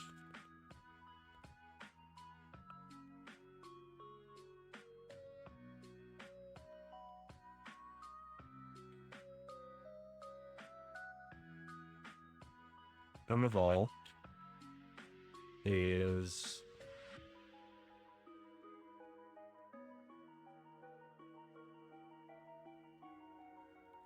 equal to the size divided by 2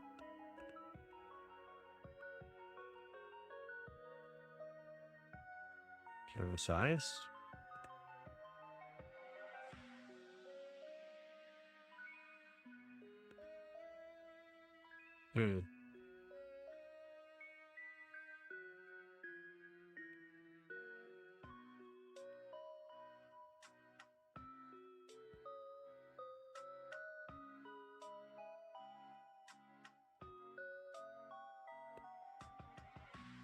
else return size.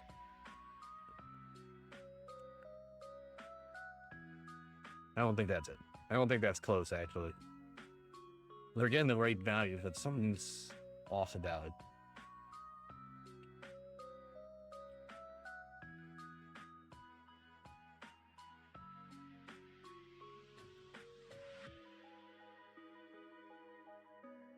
We have an array 0, 1, 0, 1, 1.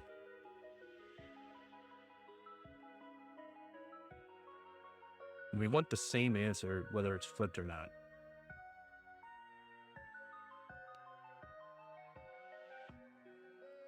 So if it's 1, 0, 1, 0, 0, it should still equal 5.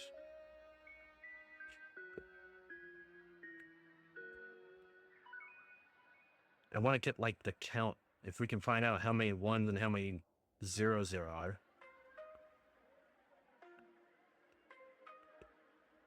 Oh, hold on. I think we're getting closer. Because if the size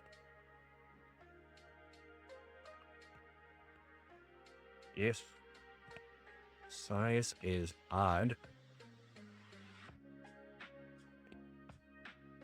that means that the return value should be odd.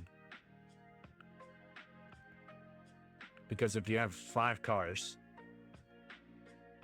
unless they're all going the same way,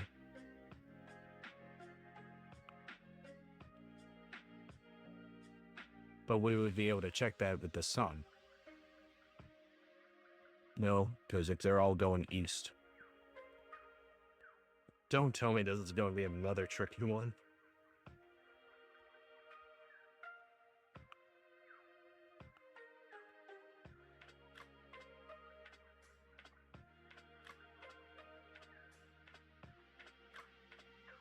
One is still west.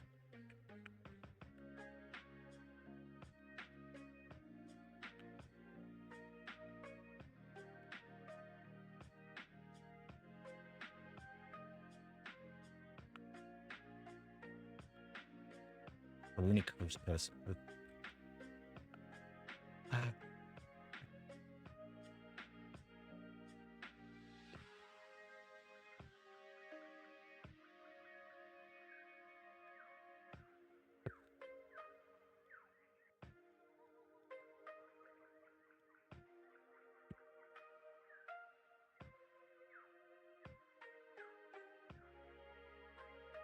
or X in A.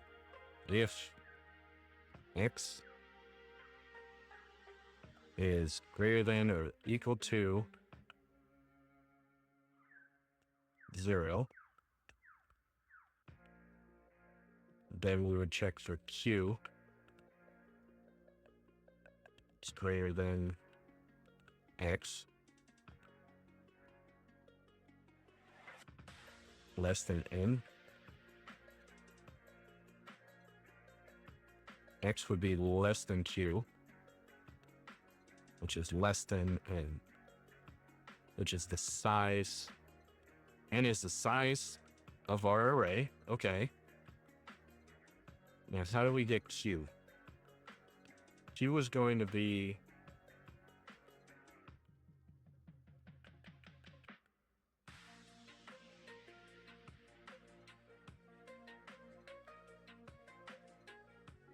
do we want stats? Because if we do 0 and 1, 1 and 0 shouldn't matter. Let's quickly look up Python set, because I keep forgetting.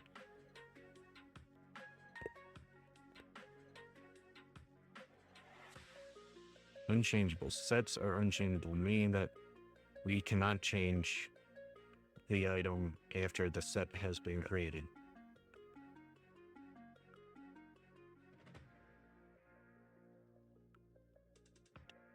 It wasn't really helpful. Alright. Let's try sets. This would be 0 and 1. And 1 and 0. Those are two cars passing each other, but we shouldn't care. We should only count this as 1.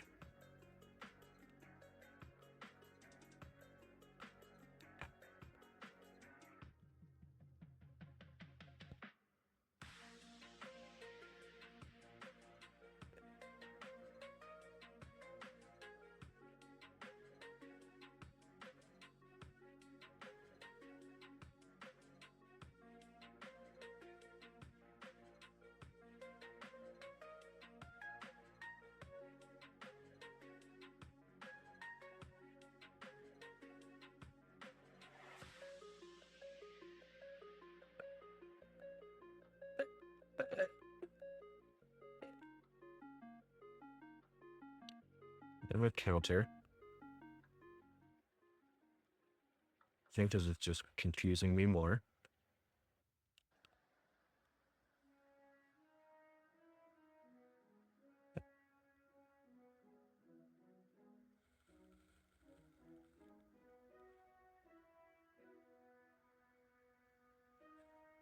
So for X in A, if X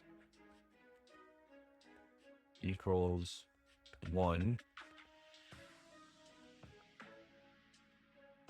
Oh, what if I just do like west cars, east cars,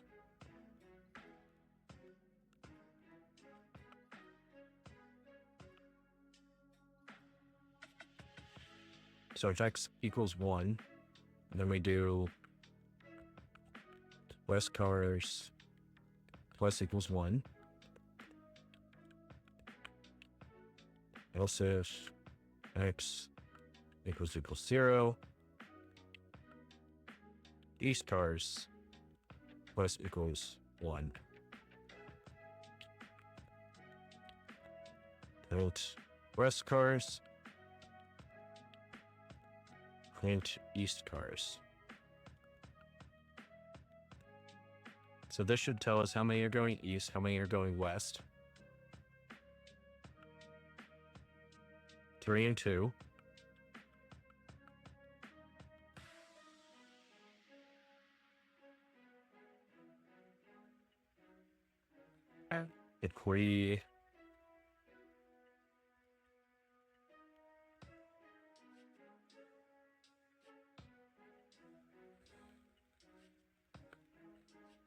If we know how many are going east, we know how many are going west.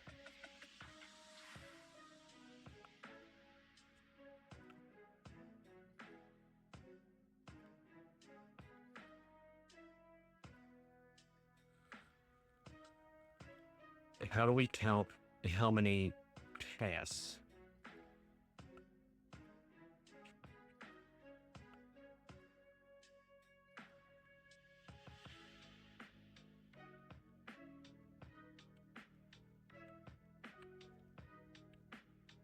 Do we need east cars?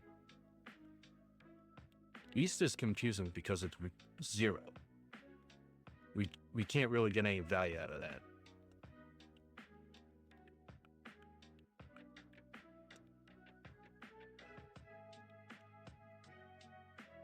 Else. If we're starting with 0. Okay, first car in the array. Does it equal 1? No. We add to the west cars. We have 0.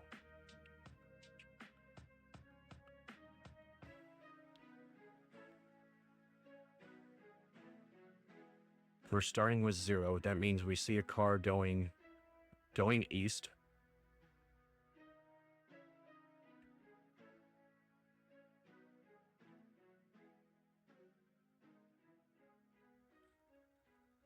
But that means it would be equal to the amount of west cars we've seen.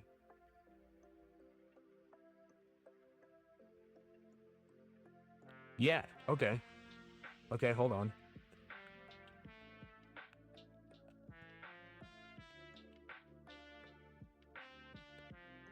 Hold on, I'm cooking. Let me cook. I'm on to something here. I think I got it. If x equals 1, that means we see a west car, and we want to increment that counter.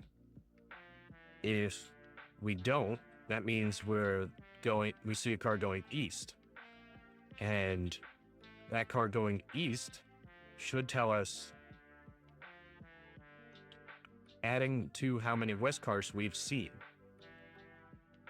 So count plus equals west cars. Print west cars. So now if we what else? We're getting 3. But he's gonna remove that for you. Turn count.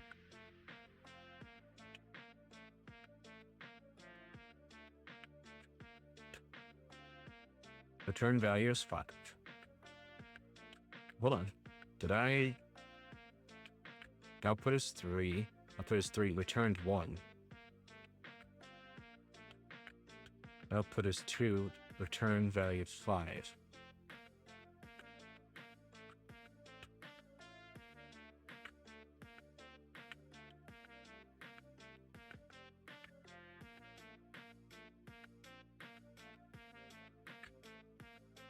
We're getting confused with the west cars. We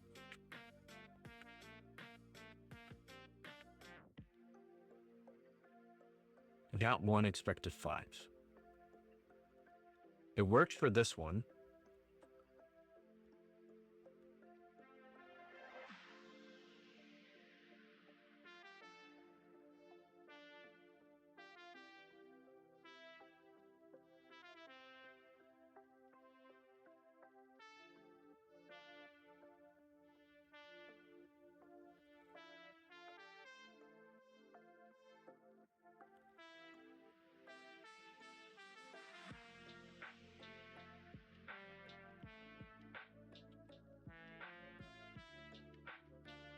we're solving half of the problem, right?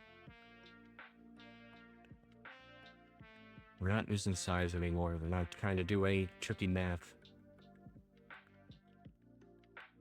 1, 2, 3. 3 West cars. How many East cars? 2 East cars.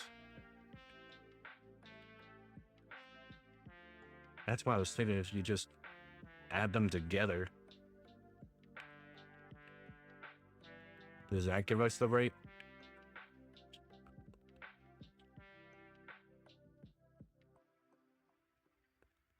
Really thought I was onto something, guys. I felt it, and it was gone in a flash.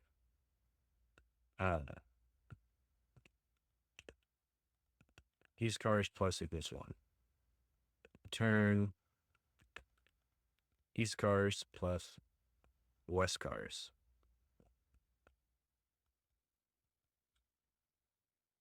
Okay. We're getting 5 and 5 and 5. The problem is, what if this is just all ones or all zeros?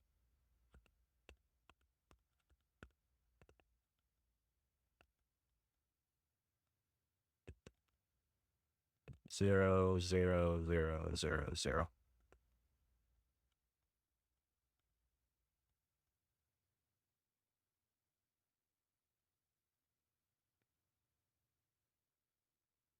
Yeah, see, we're still getting 5 for those answers.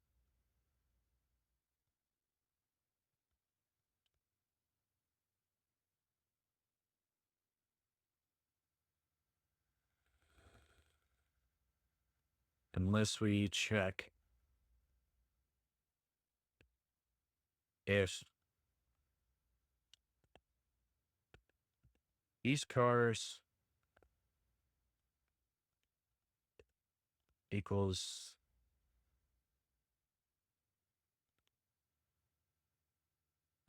the length of our array. So if it equals 5,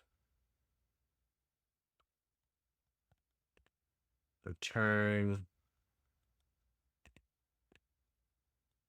0, right? Because that means we didn't see any. The function should return -1 if the pairs exceeds, that's fine.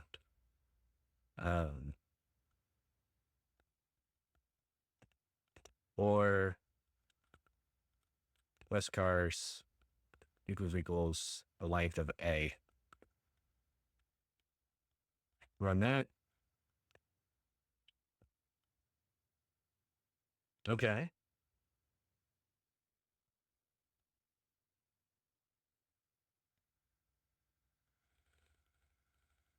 Now, what's another test case we should be considering? If there's just one at the end?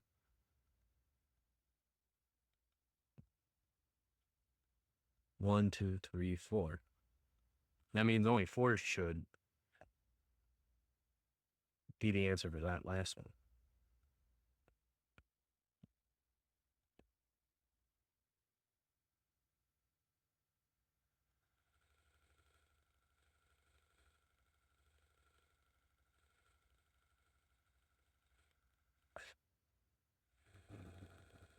There's something weird like the absolute value of East minus West divided by the size of blah, blah, blah.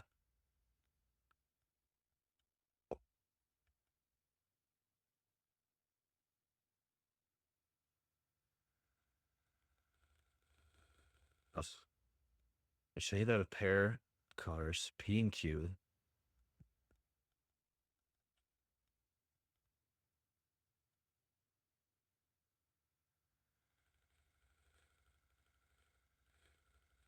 they're zeros less than equal to P, which is less than Q, which is less than the size.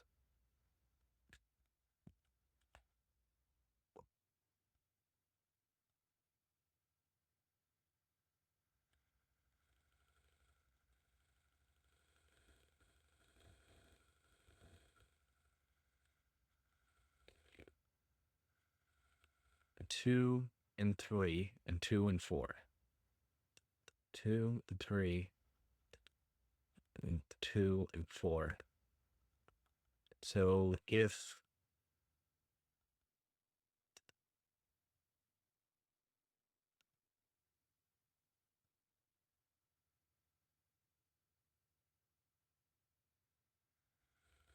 I guess we're counting if we see one going west. Oh my God. I got it.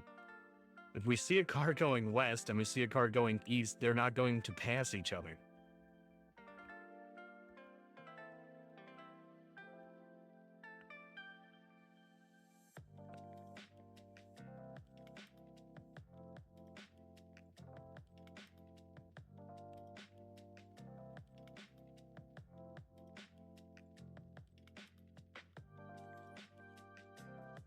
It would be impossible for them to pass each other. They're going in 2 different directions. It's only when they're going to meet up in the middle. You can't see me right now, but my arms are twisted with pointing directions, twisting around. And yeah, anyways, we only want to focus on a car that's going east, which is 0, till it hits a car going west. Then we increment that counter.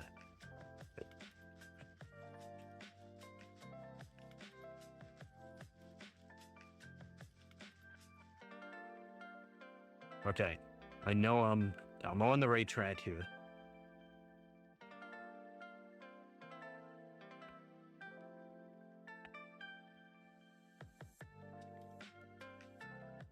So if we have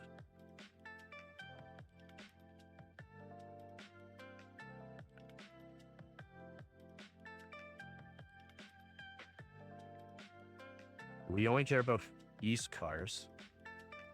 And let's just say this is passes. How many times do we pass? For x equal to 0, that means our east cars go up by 1. Otherwise, that means we're passing a west car. So our passes plus equals the amount of east cars. Did we try this one already? And we just return passes.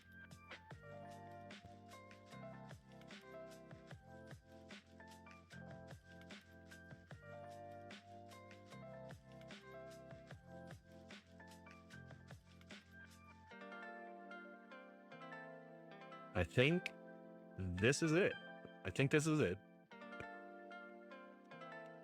1, 2, 3, 4, 5. Passed the example test. We got 5. This one, we don't care about that first one. We have a car going east, passes one car going west. And then we see 2 more east cars. The 0s is all 0s. 1s is all 0s. I think this. I say we go for it. Submit it. Kobe. Please. Can we at least get like above a 60? I feel confident about this one. Good grade.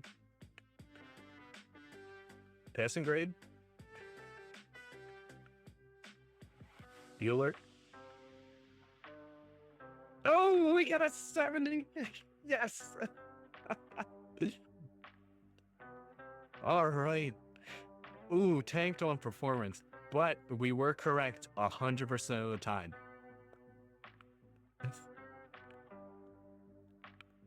Oh, I'm just so bad at directions. That took me forever to just figure out a car going west and a car going east won't meet unless it's a car going east and a car going west.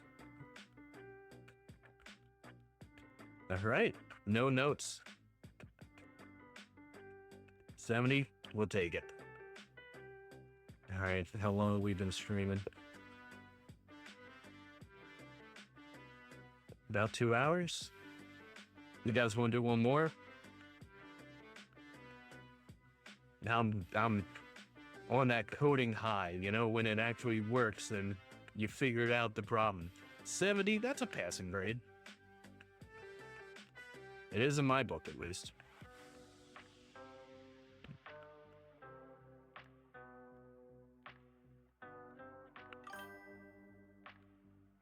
Oh no, the sound's broken.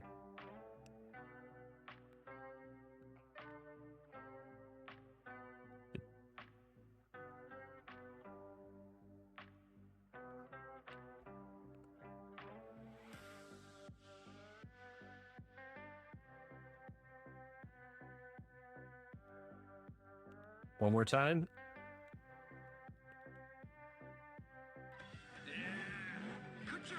There we go. Sorry, I had to reward myself for getting that last one. That was tricky. We'll do another one.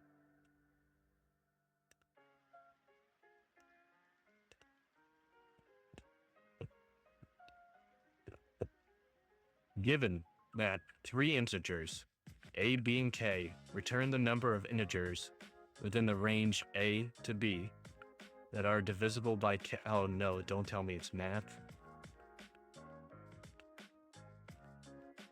I, where a is less than or equal to I is less than or equal to b, I mod k is equal to 0.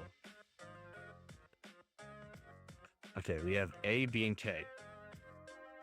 3 integers returns the number of integers within the range a to b that are divisible by that number k. So in the range of a to b, how many are divisible by k? For example, a is 6, b is 11, and k equals 2. Your function should return 3 because there are 3 numbers divisible by 2 within the range of 6 to 11. Namely 6, 8, and 10. We're an efficient algorithm for the following assumptions. A and B are integers within the range of 0 to 2 billion. And k is an integer between 1 and 2 billion. Oh, but don't worry, A is less than or equal to B. Cool.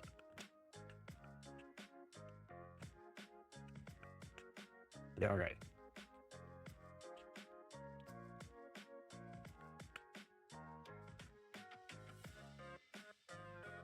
You wanna... We'll just write that whole function.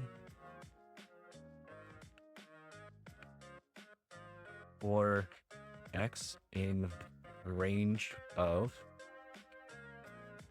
and let's start, could be A, and would be B plus 1, because we want to do that last one too, right? Within the less than or equal to B, yeah. If x, okay, your function should return 3.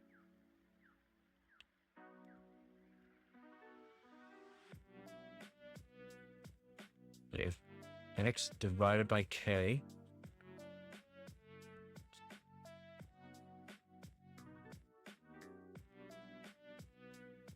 equals something,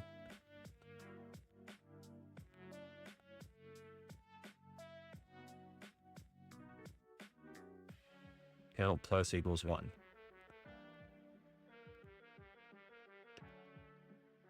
Count.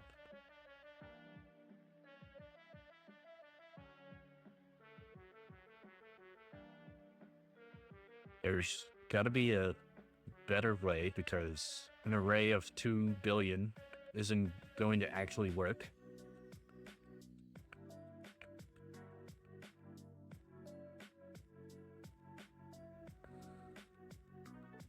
Given 3 integers, A, B, and K,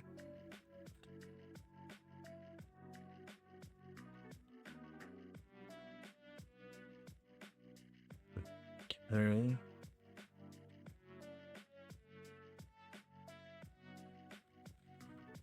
How many numbers?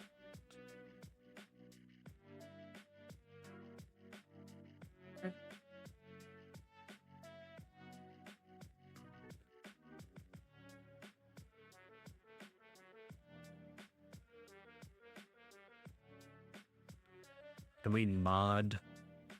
Do we mod K like it says here? Is this just the answer?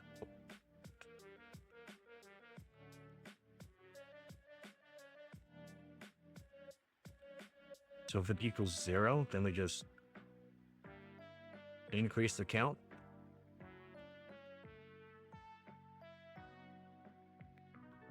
Run it. Got 0, expected 3. Thanks.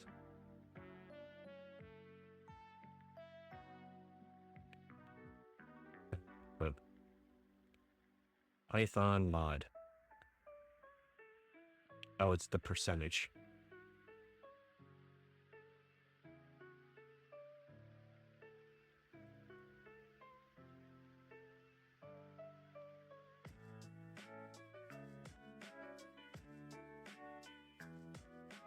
Okay. Now, is it efficient though?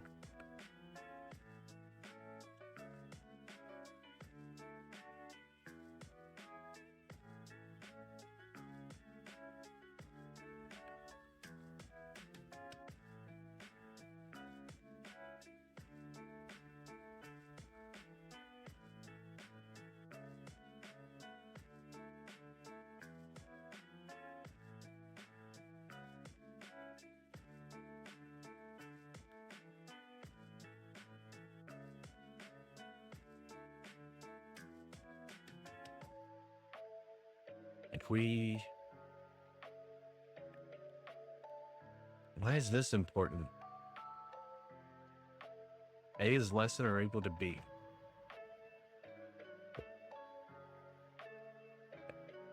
6, 11, and 2.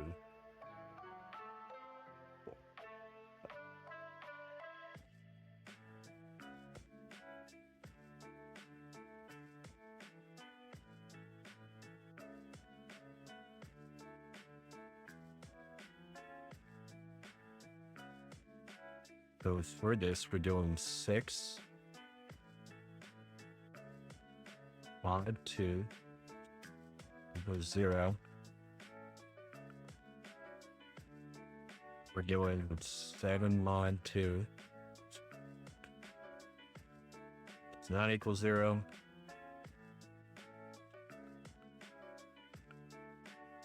8. 10.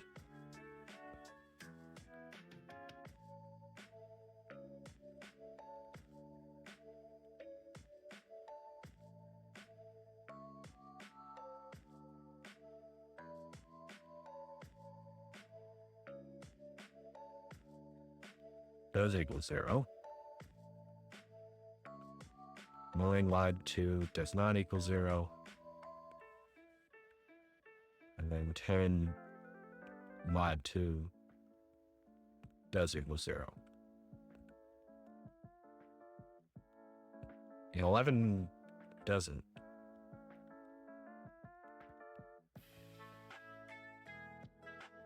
Equal 0. So 6, 7, 8, 9, 10, and then we get to 11. A is less than or equal to B. So if we had 6 to 6, the range would be just to do that. Equals 0, which we can only do once.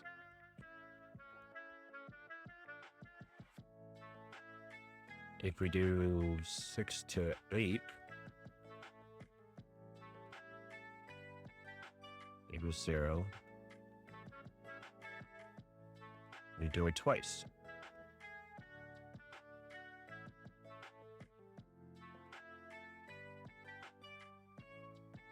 Between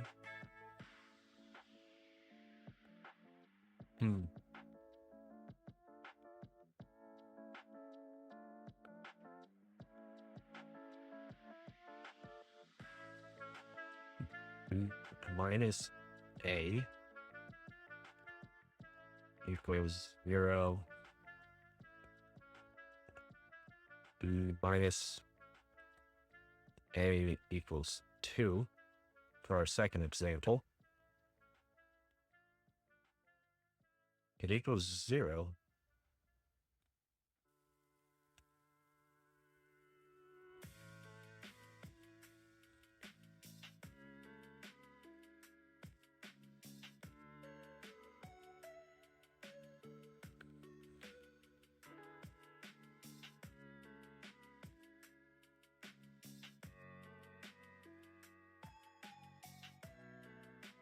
Don't want to loop because 2 billion is a big number. So it's got to be something we can do mathematically.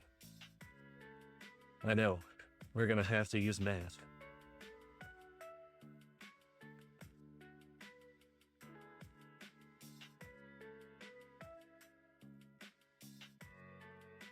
Eight.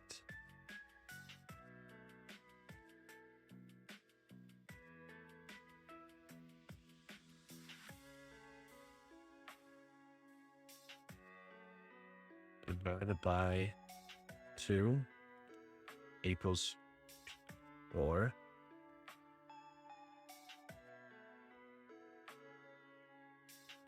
Oops. Divided by 2 equals... Where are you?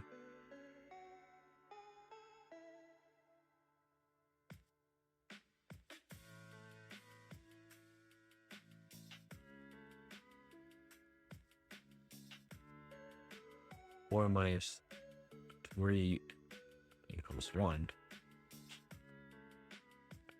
Am I just doing weird math at this point?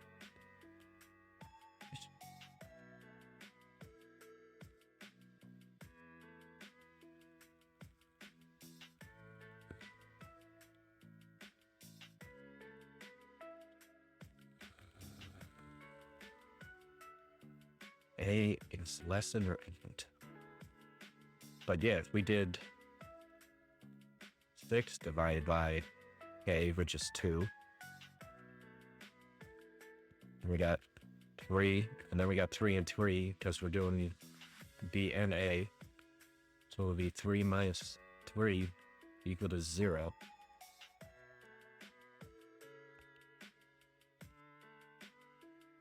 But the answer is 1.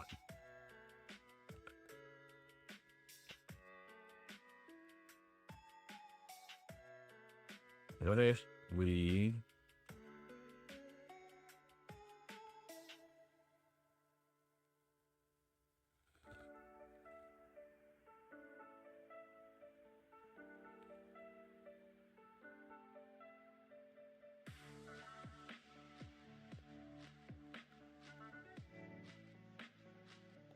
right rules A divided by K.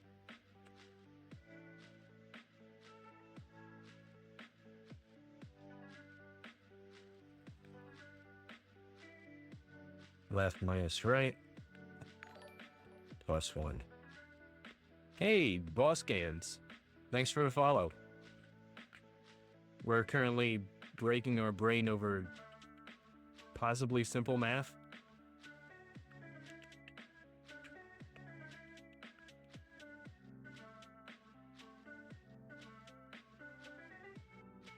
Because I think there's got to be an easier way to get the right number by getting the difference of the highest number and the lowest number. But I'm cheating by just adding 1. I need some more test inputs. But we have 6, 11, and 12. 6, 11, and 2. 6 and 6 and 2. 6 and 8 and 2. Those are the ones I got so far. The range can be between 1 and 2 million. 2 billion. Sorry, I keep doing that. I keep missing a couple zeros. What are some other numbers we could throw in here? A range of something to something. 6 to 10 divided by 3. Because 6 is divisible by 3. 9 is divisible by 3. We should get 2 back, right?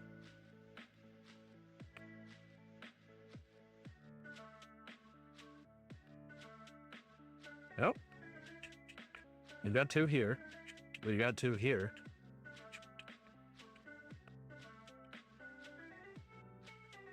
I think this looks weird, but I think we might have it.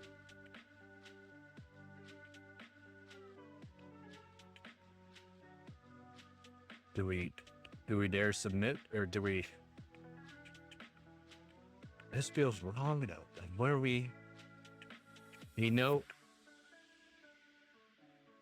B is going to be greater than or equal to A, which is why I put that on the left, because if we subtract the left from the right and we end up with 0, that means they're both divisible by whatever K is.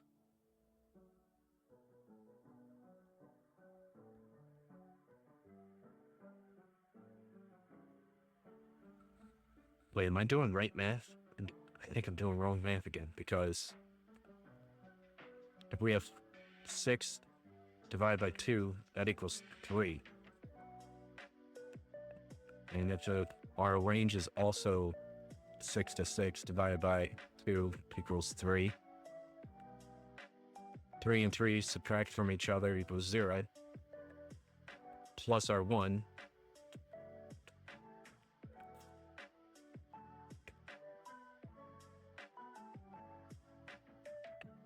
Let's see, what was the very hit? Okay. You know what? I feel confident. Let's go. Back-to-back solutions, right?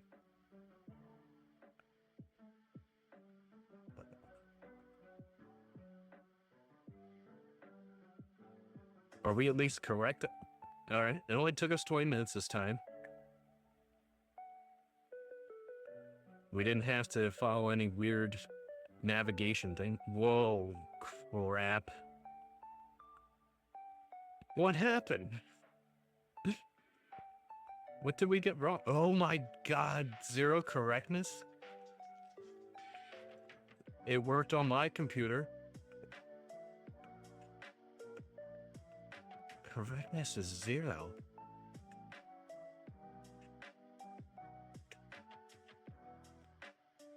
Took 10. Minus 2.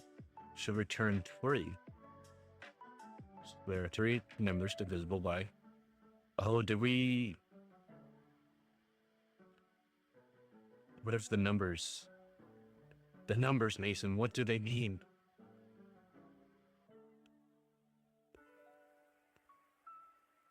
Prefix sums.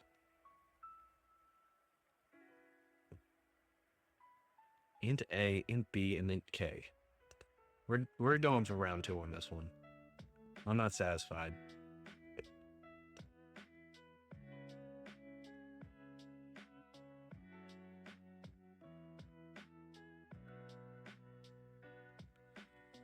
What did we have before? We had left equals B divided by K. Right equals A divided by K. And then we would just answer equals left minus right plus 1.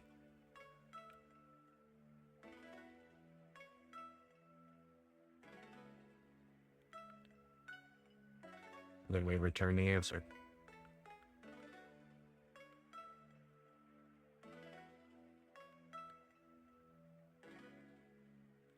Hey.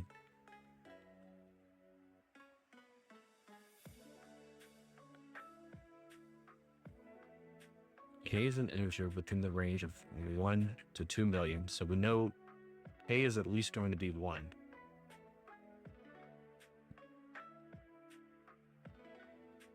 A is less than or equal to B, so B is always going to be higher or the same, which is why we have to subtract it from the left side.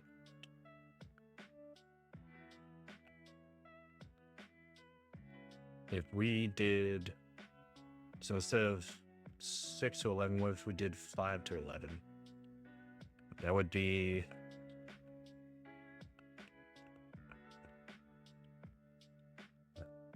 11 divided by 2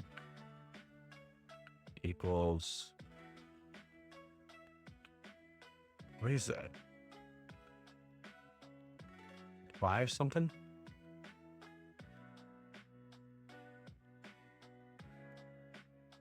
$11 divided by 2, 5.5.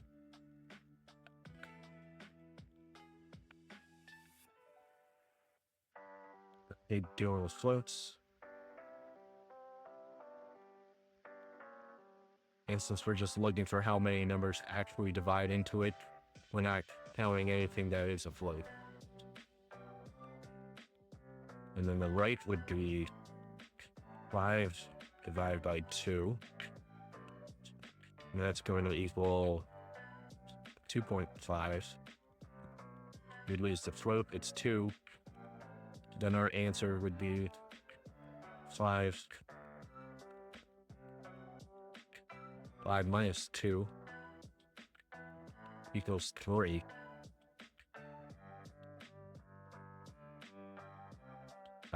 Then we're crossing 1. We do not need that? We need that because if B and A are the same number,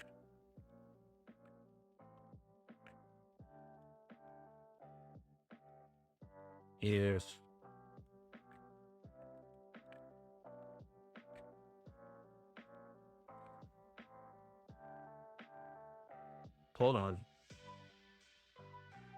I think I'm having a brain blast.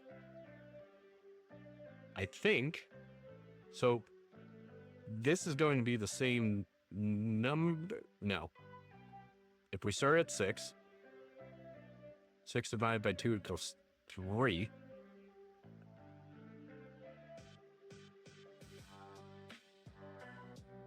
And then it will be 5 minus 3 equals 2.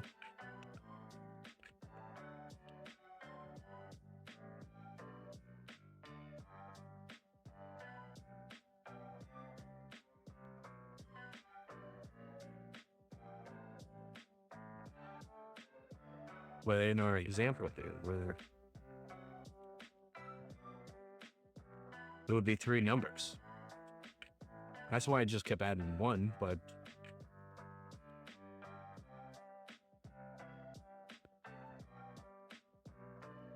if we subtract 1 from A, we get the right number.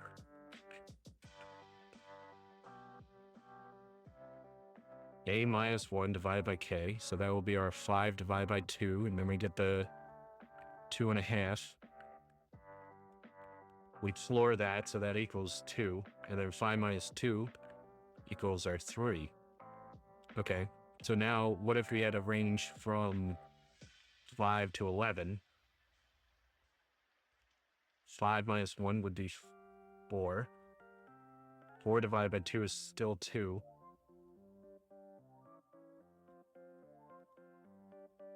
And then we still get our 3.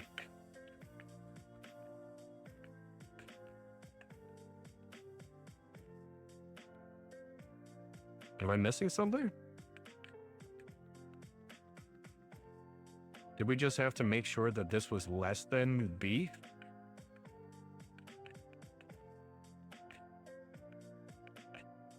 We're getting the right answer. What's the harm in one more submit, right? He was paying attention. hopefully you guys, hopefully you're enjoying this content as I go mad. Python's supposed to be the easy language.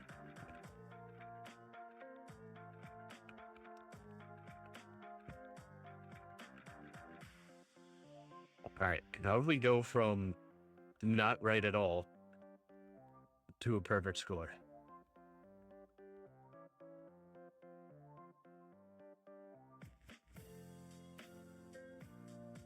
Modulus K. You know what? We're going to take it as a win and move on.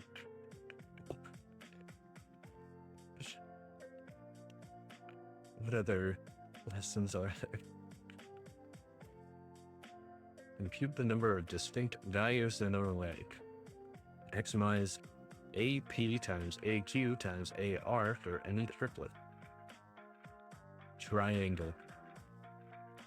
Determine whether a triangle can be built from a given set of edges.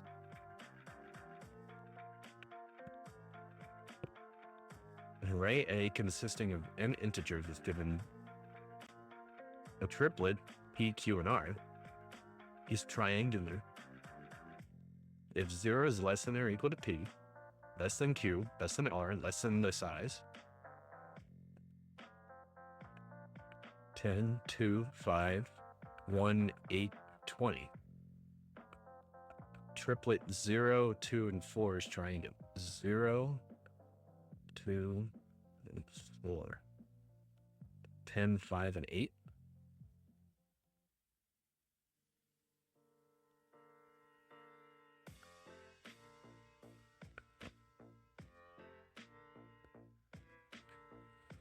Given an array A consisting of n integers returns 1, or exists a triangle triplet if the array A returns 0 otherwise.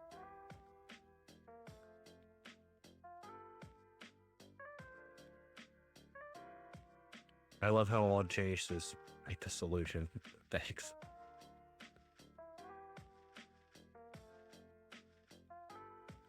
Do we want to try triangles? Do we want to try some sorting? Check some edges? We'll give it a shot. We'll give it a shot.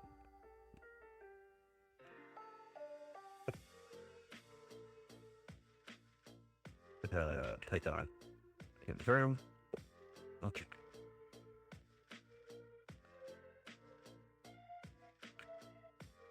I chose this because it sounded funny, and it's supposed to be easy.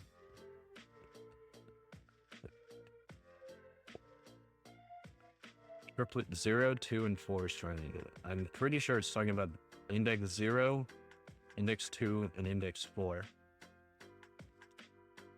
So let's write that out.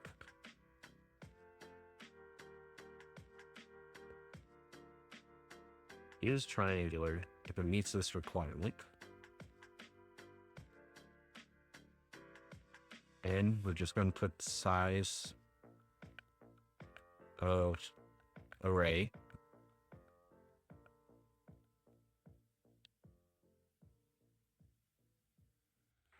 Is it saying that this is P, this is Q, and this is R? So P would be 10, 5, and 8.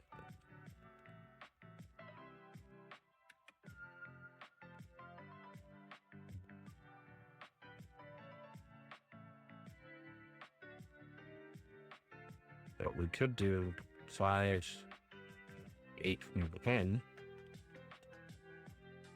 And when the size of the array is 6, but why couldn't you do 1, 2, and 5? Because we have to consider these other rules.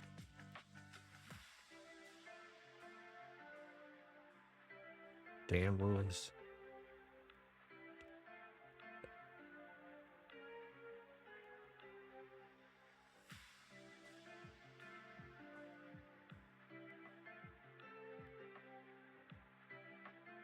P plus Q greater than R. P plus Q is greater than R. Q plus R is greater than P. And R plus P is greater than Q.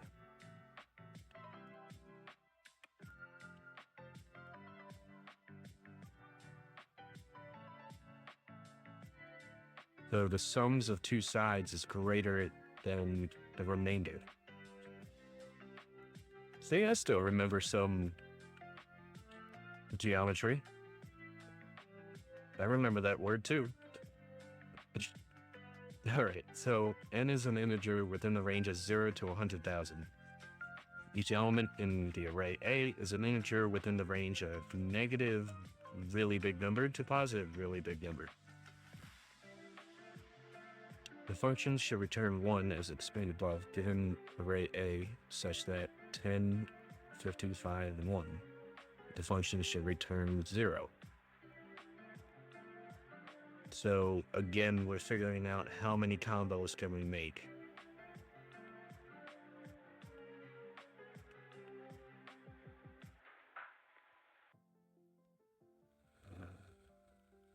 So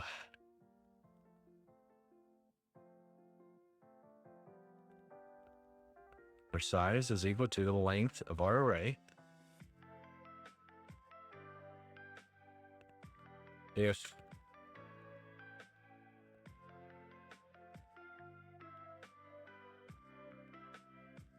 So we need P, Q, and R.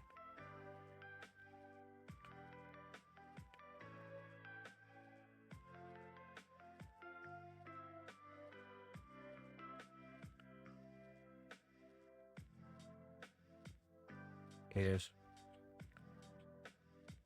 size is greater than R, which is greater than Q, which is greater than P. Then we want to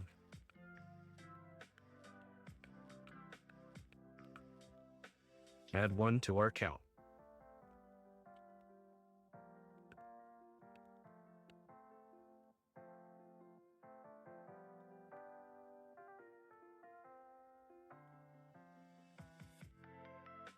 Now we just got to figure out how to iterate through to get those numbers.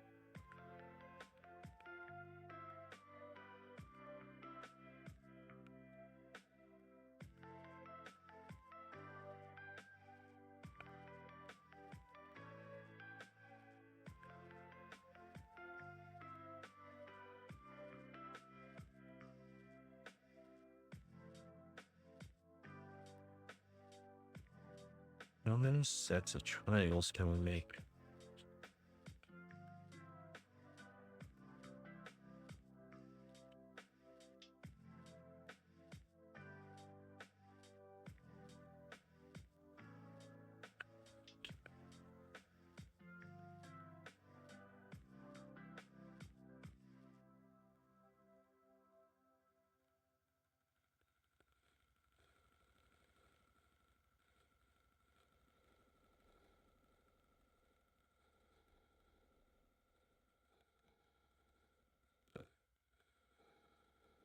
So key is checking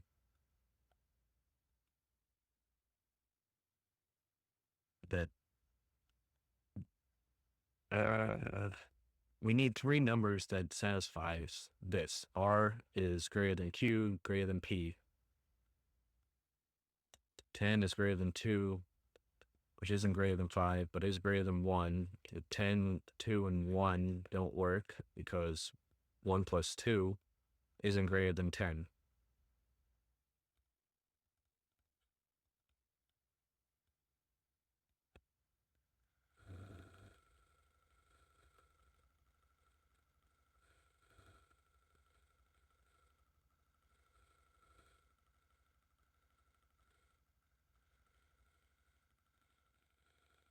It doesn't matter how many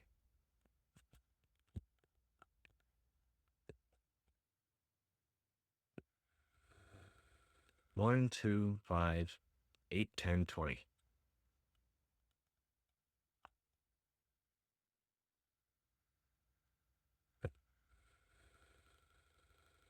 And we only know it's going to be 10, 8, and 5 because any combo of that still satisfies all bits.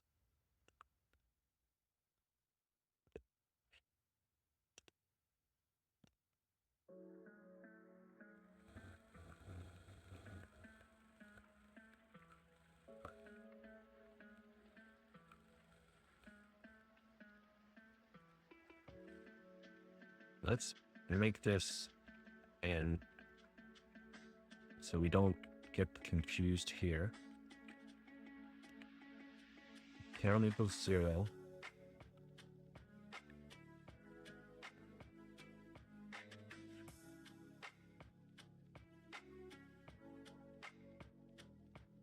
We also, so 10, 50, 5, and 1.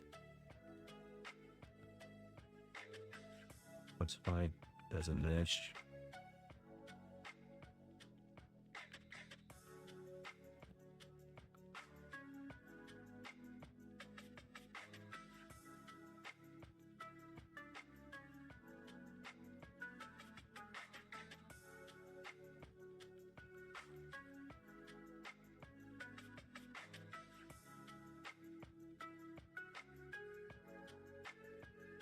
If we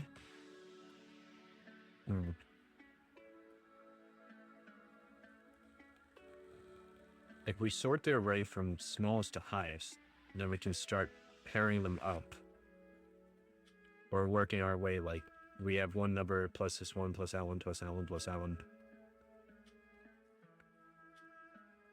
So if we do temp equals a dot sort,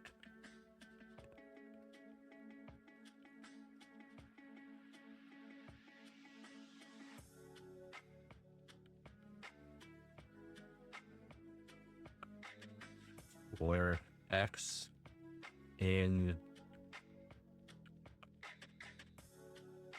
range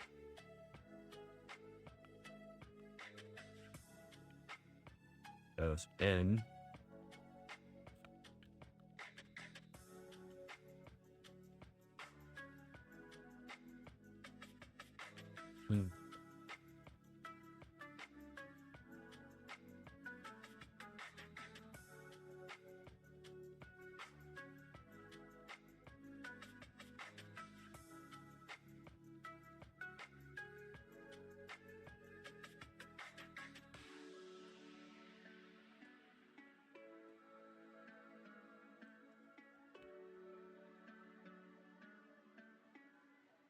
x plus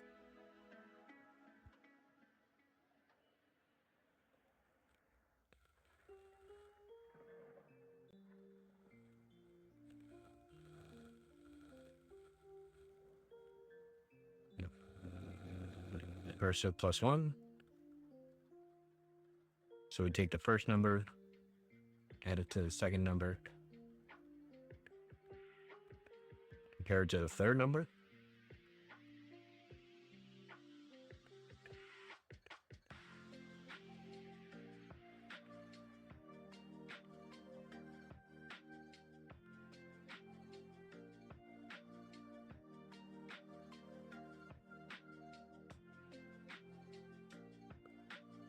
A plus P.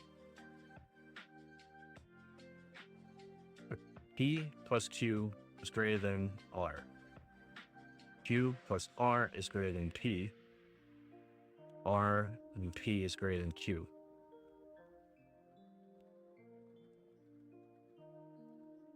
But it boils down to P is less than Q is less than R.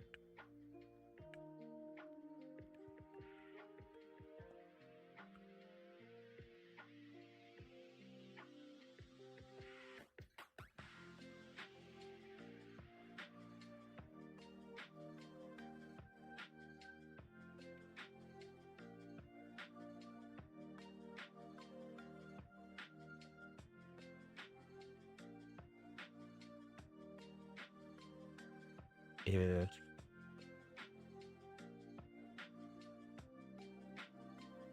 something with... Oh, wait, hold on.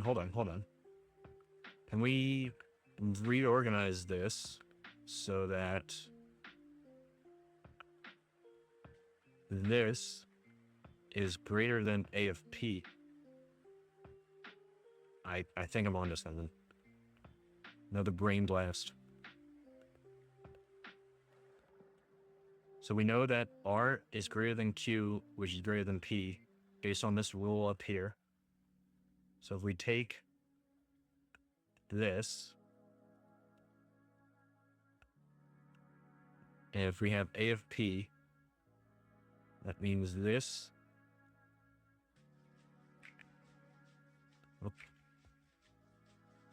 is in place of this, because it's greater. And then whatever's greater than A of Q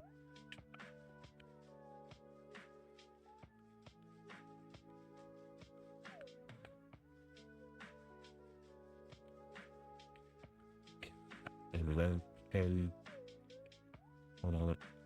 Did I mess that up?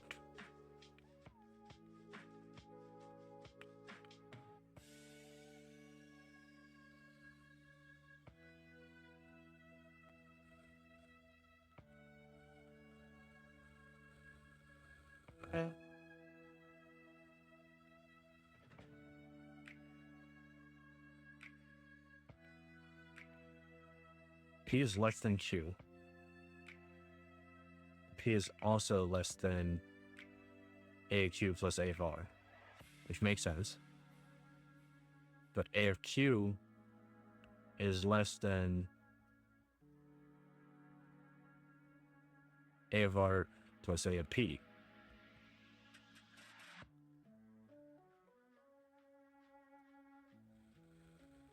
And I'm thinking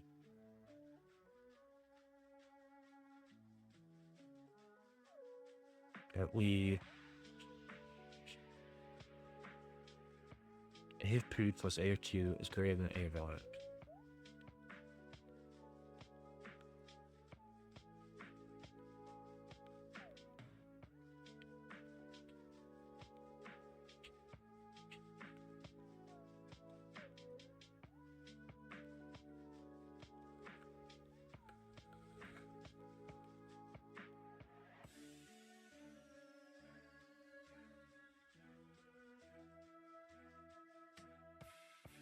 Q plus R,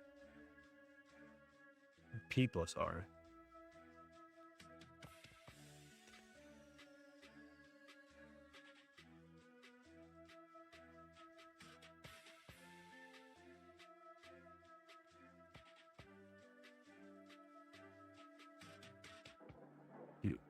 How do we subtract R from everything here? So then P minus R is less than Q less than P. Is that also true? Or am I breaking my brain on triangle again? We use our example such that 0, 2, and 4. Well, it's 10, 8, and 5. So 8 is 5 minus 10 is less than 8, less than 5.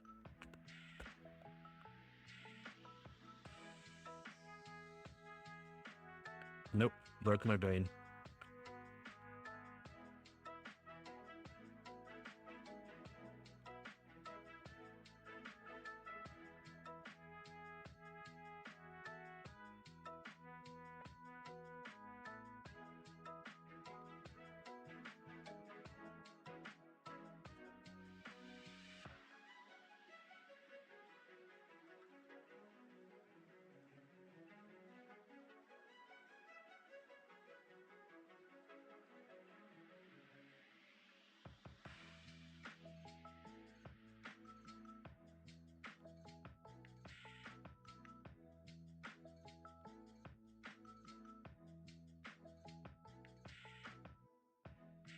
having... I can't have that. I'm trying to replace AFQ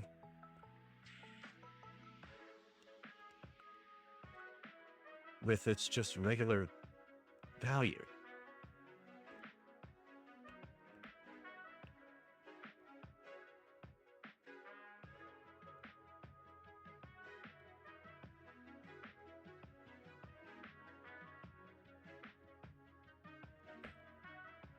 Q, it's always going to be less than R.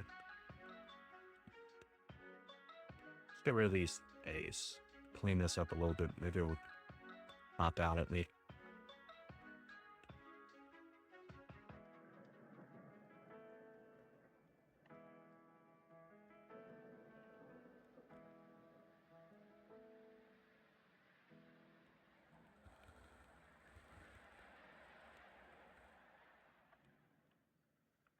Okay.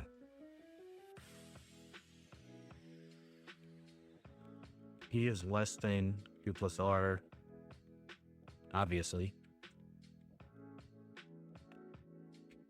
Because P is going to be the smallest here. So we can ignore that. Q is going to be greater than P plus R.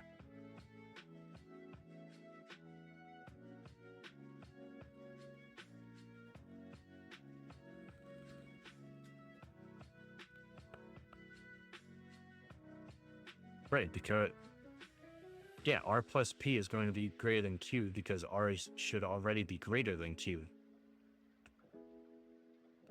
So P plus Q is greater than R is the only one we have to worry about?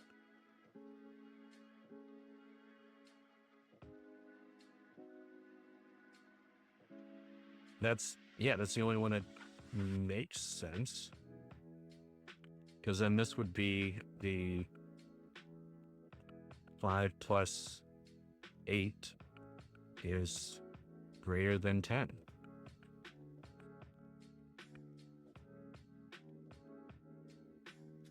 Okay.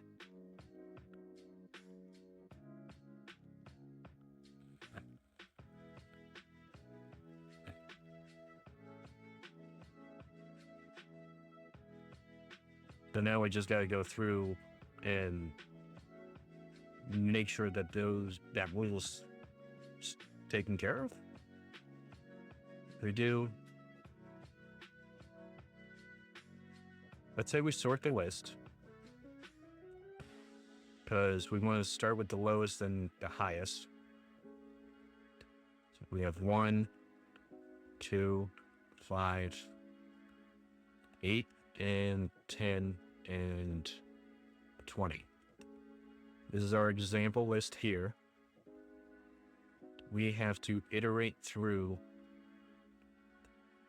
So we want to do 1 plus 2. Is that greater than 5? Is it greater than 8? Is it greater than 10? And blah, blah, blah, blah. Although if it's not greater than the third one, then we probably just skip ahead. I'm going to do 2 plus 5. Is that greater than 8?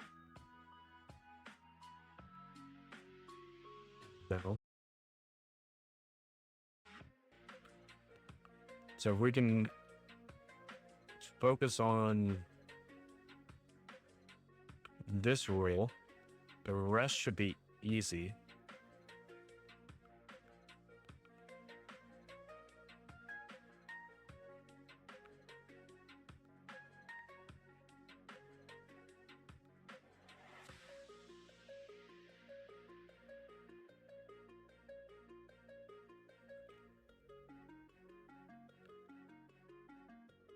we have the length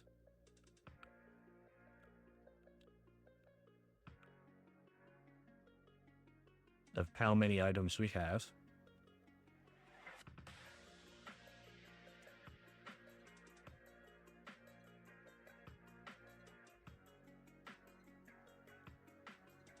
Just making sure everything is up and running still.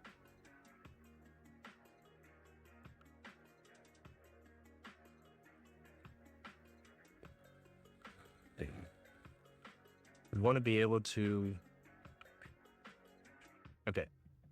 So since we've sorted our list, we know that first item is going to be the smallest one, second item is going to be the bigger one.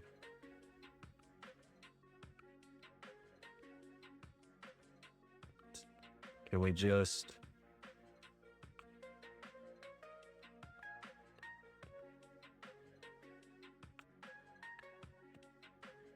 So sort for y in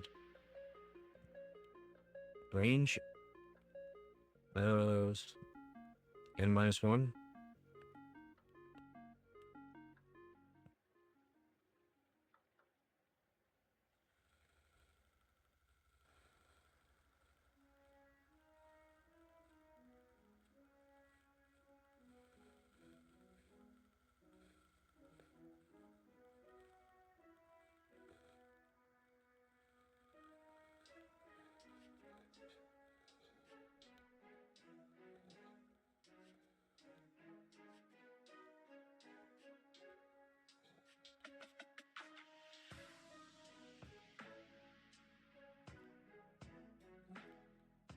And we know that k is going to be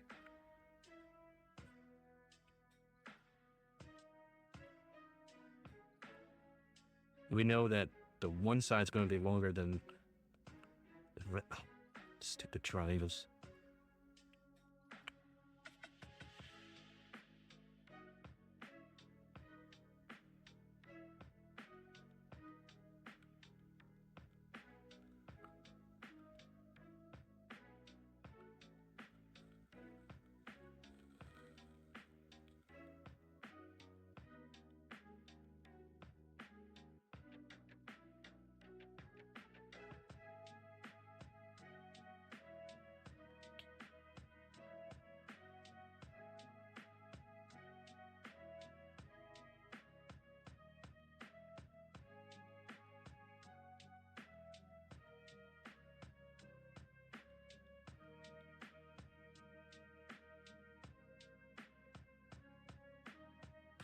We're gonna...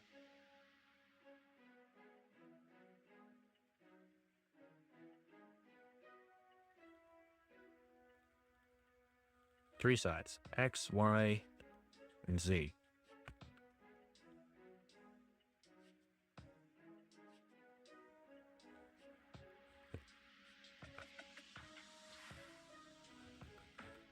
X is less than Y, which is less than Z.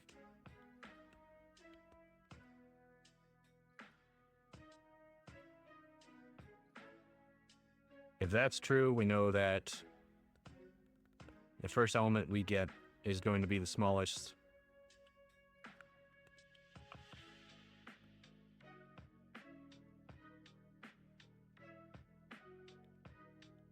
And we want to be able to keep our top little... So if X plus Y is greater than Z, count plus 1 plus equals 1.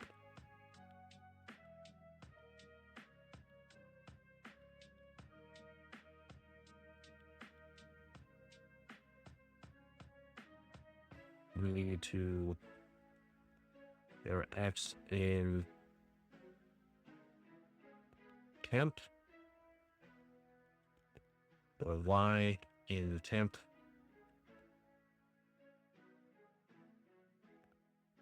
Or Z in temp? Do we just need like 3 for loops?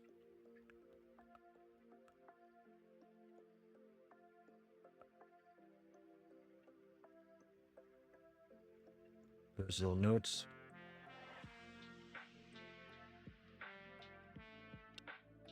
Print out.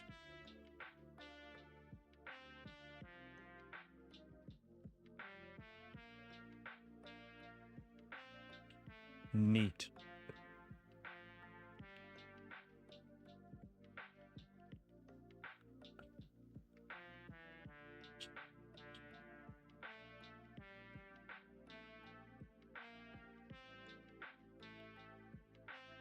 How do I iterate through temp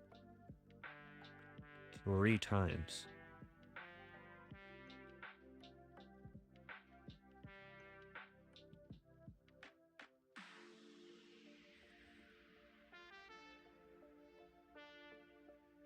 This would be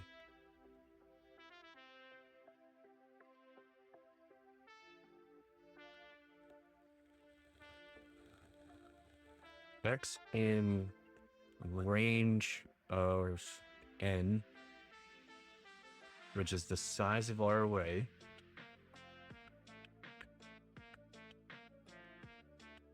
then we would do y in range of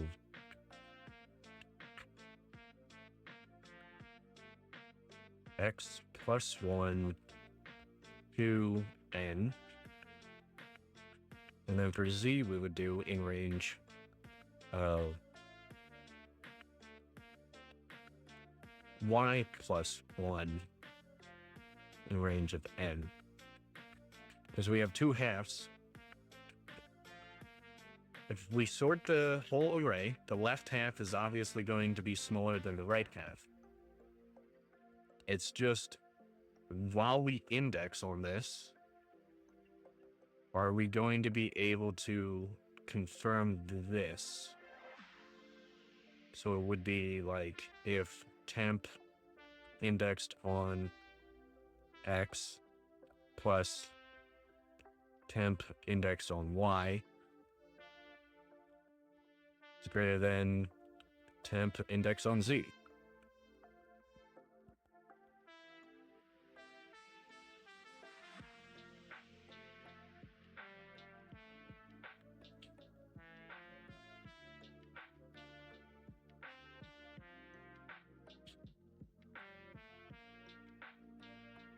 Is that going to do it?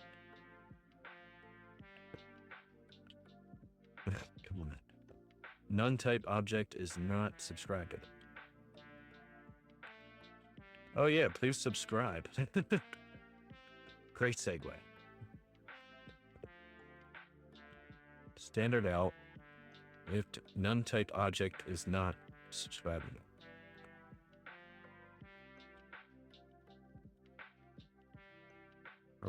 We're not going higher than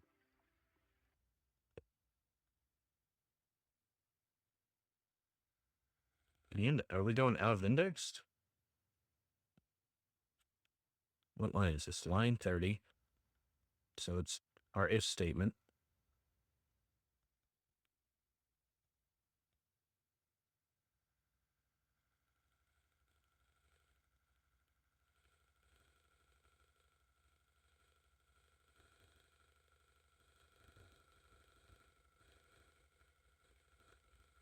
I don't know what I'm missing here.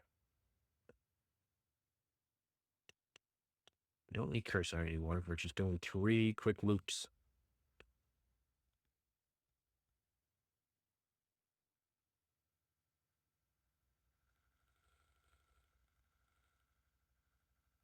None type object is not okay. Fine. If and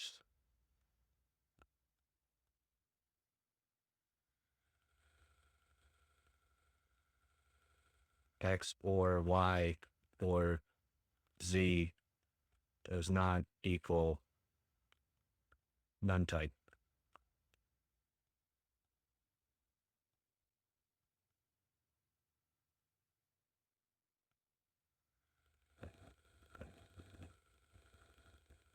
and y doesn't equal none. And z doesn't equal none.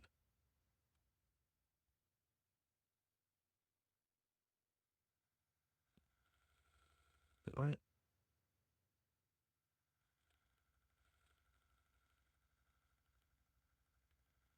If temp index on x, index on y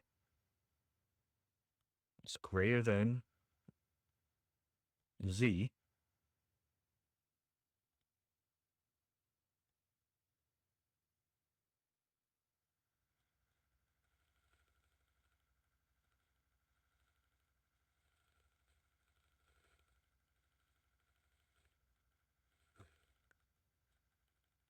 am I still live? Is it? Are we still going? Okay, good.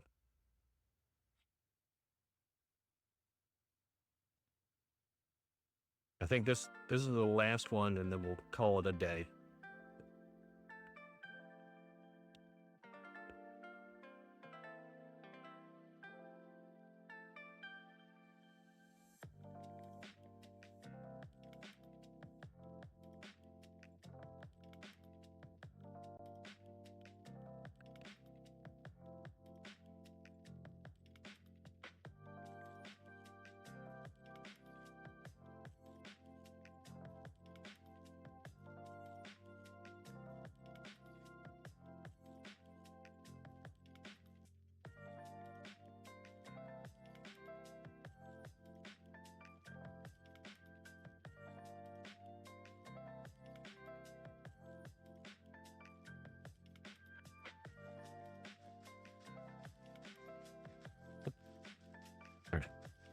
Let's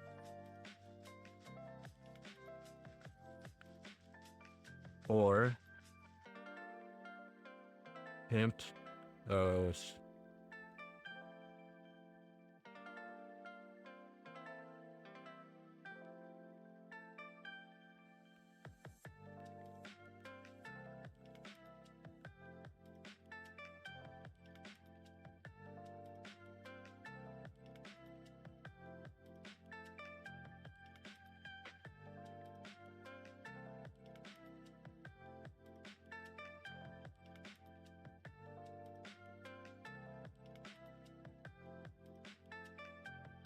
y plus temp of z is greater than temp of x,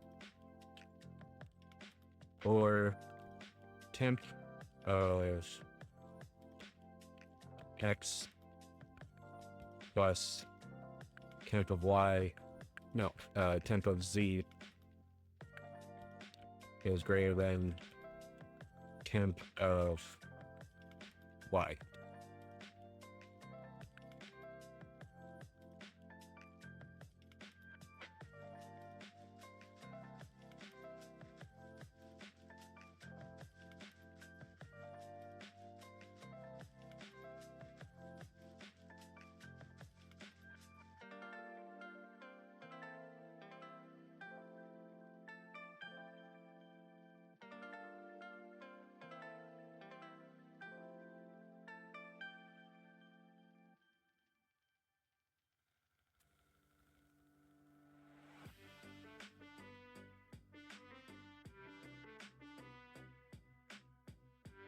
Not returning the value.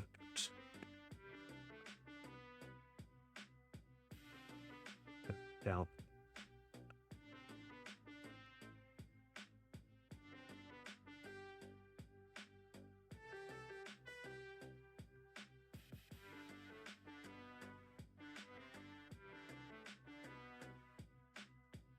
Oh wait, all of these have to be valid.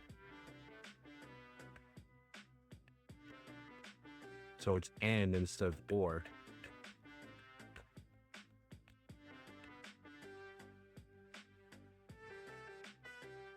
Non-type object is not such a...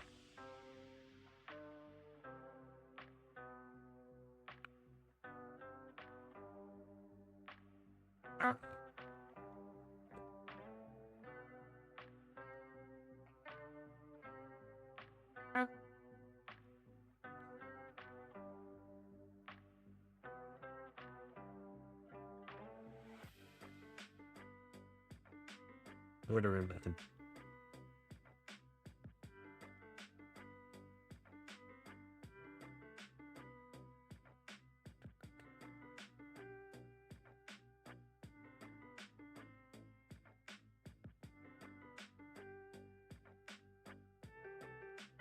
A.sort. A. A. A. A. A. A. A. A and A.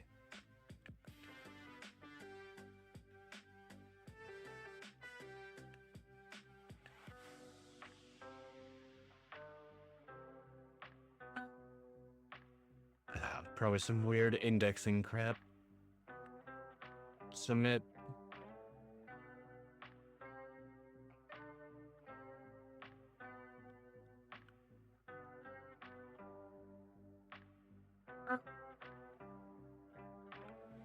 What do we get? Give me something. Oh my gosh, it's been an hour on this.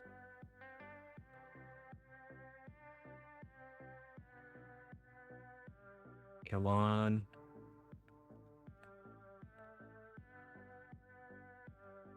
Any score.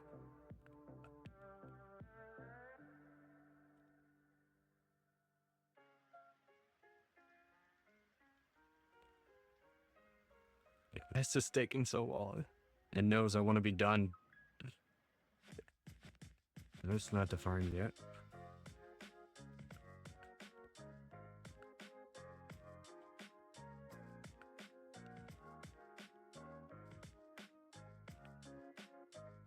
How hard is it to test?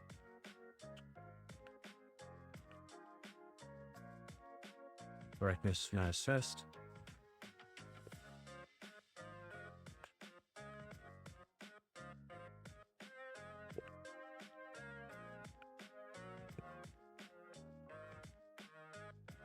Anything?